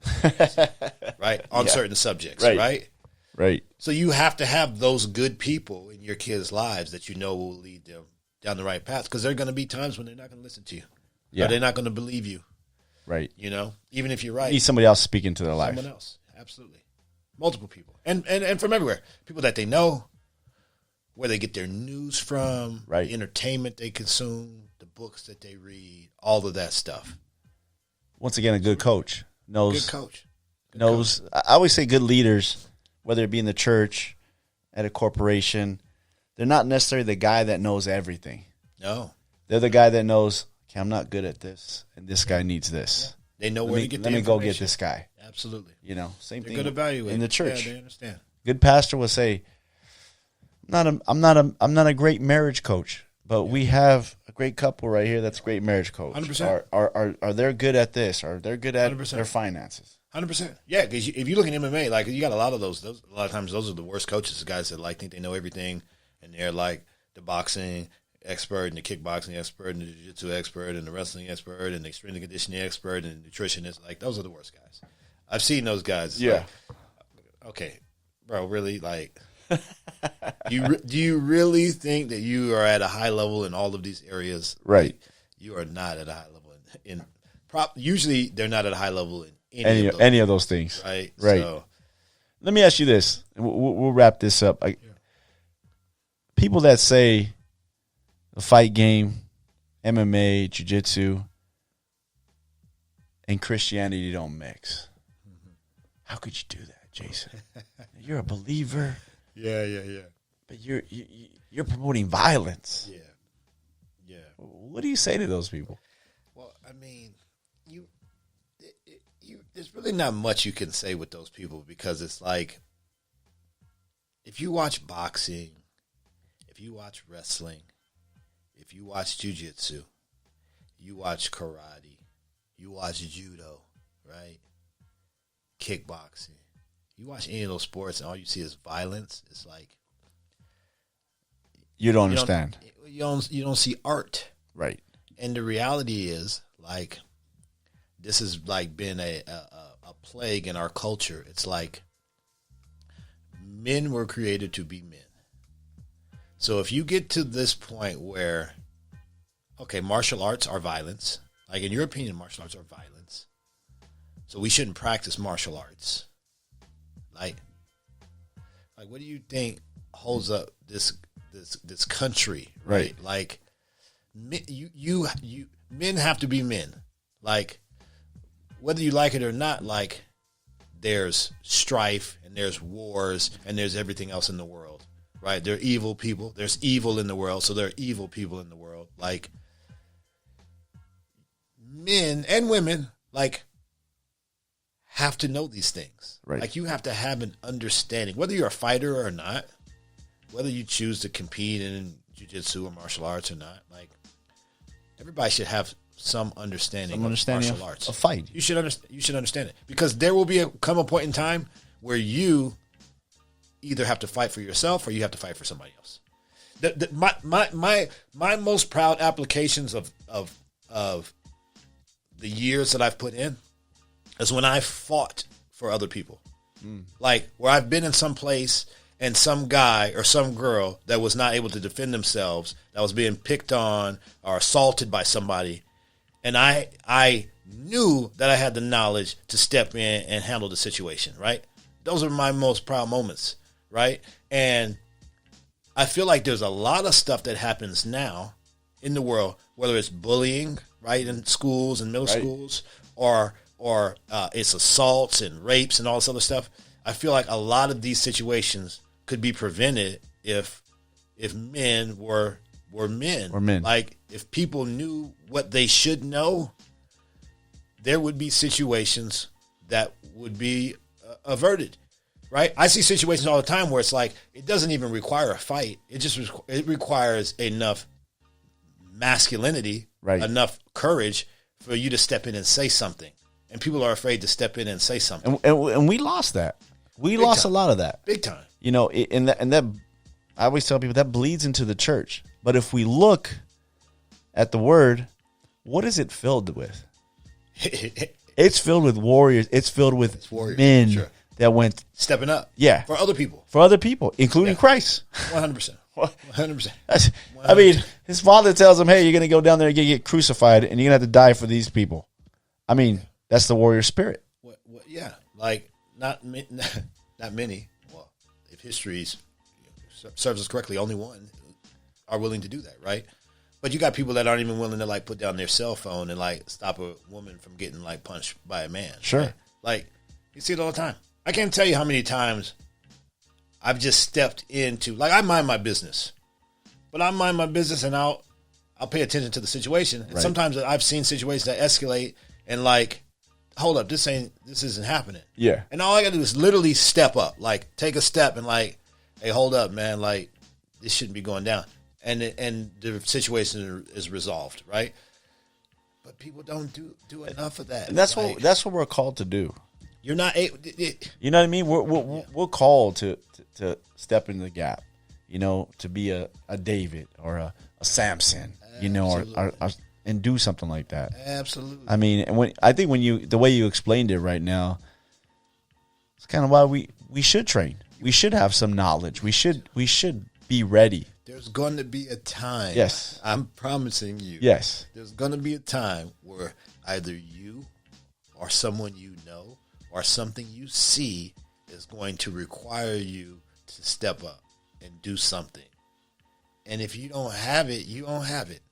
And it's nobody's fault but your own. It's yours. Right? Or the people that raised you. It's no one's fault, right? And again, not everybody should be this big, tough guy and be walking down the street looking to jump in and fight. But look, like, step up at your level. Right. Whether it's saying something, calling somebody, doing something. Fill in the gap. Yell help, do something, right? Right. Like, do something. But if you don't have, like, you can only do it on your level, whatever level you're at. Right. But if you train, if you build up, if you build up those skills and build up that courage, like, you're going to be ready for the part that you have to play, right?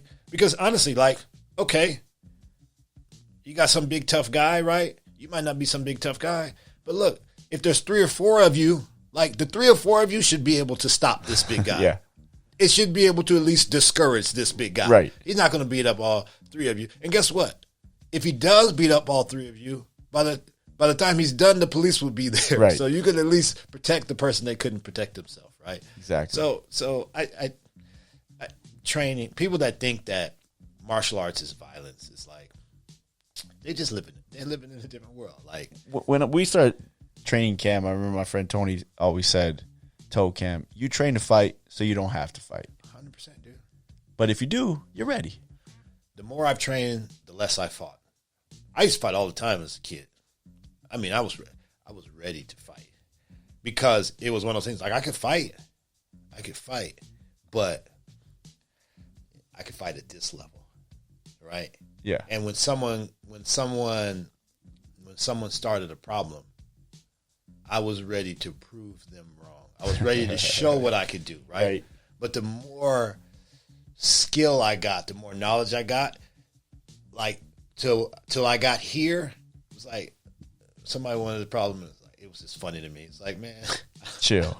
You don't want none of this. I don't got no proof, bro. And I really don't want to do this, right? Like, the more you fight, the more you learn, the less you fight. Right. 100%. I love the way you said that, man. Because I think in the church and just in the world in general, we kind of lost that. We kind of lost the masculinity of men filling the gap, being men. Protecting their family, protecting the innocent, protecting those that need help. Absolutely, 100%. Right? There's a great book about that. It's called Wild at Heart by John Eldridge. I think it's somewhere over there. You know about it. Amazing book. Like, it talks about just that thing. Yeah. Like, men being men. That's it. Like, it's not hard. We're not here to be soft. No. And it's something about learning Jiu Jitsu and learning some martial arts that toughen you up a little bit and you can handle your business. 100%. You got to toughen them up, man. Toughen these kids up, man. Hey, Jason, me and Cam got a little thing right here. It's called the Furious 5 before you go. Okay, I'm ready. So we got 5 questions we ask you. Perfect, man. I thought you were about to ask me to freestyle when you dropped that. Oh, man.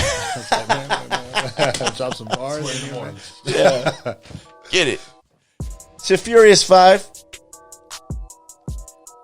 Question number one. What would old Jason tell young Jason?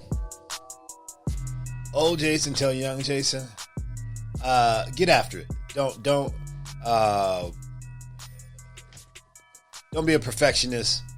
You know, just get stuff done. You know, Nice. Put your passion and your talents out in the world. Nice. Question number 2. If you didn't get involved in the fight game, what would Jason Manley be right now? Man, I would probably be an entertainment attorney, to be honest with you. Really? Yeah. Nice. Law school was the path. Yeah, I'd probably be doing some entertainment law, maybe even some criminal law. Who knows? I think You're still always around the stars, man. Some form. yeah. Super fly. Number 3. Did you ever have a fight and you wanted to quit during the fight? Like an actual fight? Like a professional fight? Man, every one of them? No, I wouldn't say I wanted to quit, but I could tell you each time, like, I would have, like, clear and present thoughts, like, man, like, I got to run. I need to run more, man. I got to put in more work on the next one, man. I got to put in more work. Does that happen a lot tired. in a fight? You kind of... Yeah. Like, for me, like, like, I guess you're always gonna get tired, you know, especially you put out that type of input. But yeah, I've had not where I wanted to quit, but like I wanted it to be over, and like I better do something. I gotta run. I gotta put in more work. I gotta get this cardio up, man. I can't be taking these fights like this. It's a good one. Number 4, NorCal versus SoCal. Oh man, I'm sorry to say this, man, but there's no comparison, bro. Sorry, fellas. I moved back down here for a reason, man. Like, come on, bro. Man, we at the beach year round, man. We can do what we want out here, man. Flip flops, board shorts, like, yeah. Try to do that in San Francisco in the summertime, like, nah, bro. Not cutting it. No, pure SoCal there. Not even comparable. Last one for you, man. Before I let you go, I know you probably gotta go hang out at the pool somewhere and with Nick and whoever else, man. But number 5, the most influential person ever in your life. Oh man, that's hard to say, but I would have to say my family. You know, specifically my parents, my mom and dad, my brothers. Primarily because, you know, like the foundation of my life is faith, you know, and I have friends that aren't believers, and when stuff gets rough, you know, kind of like the COVID and all that kind of stuff and financial problems and all that, like they don't really have anything to fall back on, right? They don't know what I know, right? So, you know, that I have to attribute that to my parents. My older brother's, you know, big on that, and he's like, you know, it's my older brother, so you know, and then my other, we have hope. 100%.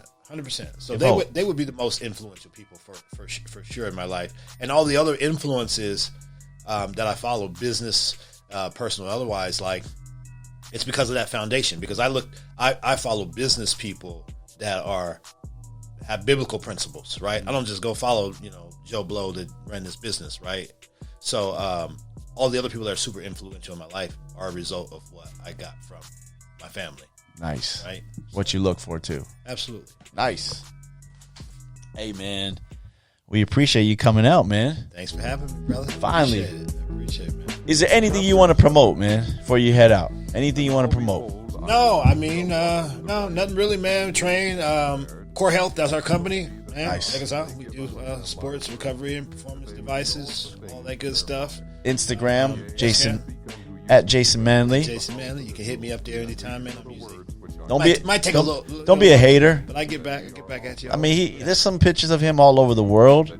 You know, dude's in good shape, man. Good looking brother right here, man, and hanging out with stars, training all the best guys. I mean, living a good life. I mean, a blessed life. Blessed, man. You know, blessed, man. I appreciate you coming out, though, man. Yeah, man. I appreciate you having me, brother. So that'll conclude this episode of the Street Gospel Podcast. Go ahead and check us out on any podcast platform, Street Gospel Podcast. And you can check us out on YouTube, Street Gospel TV. We'll see you. We out.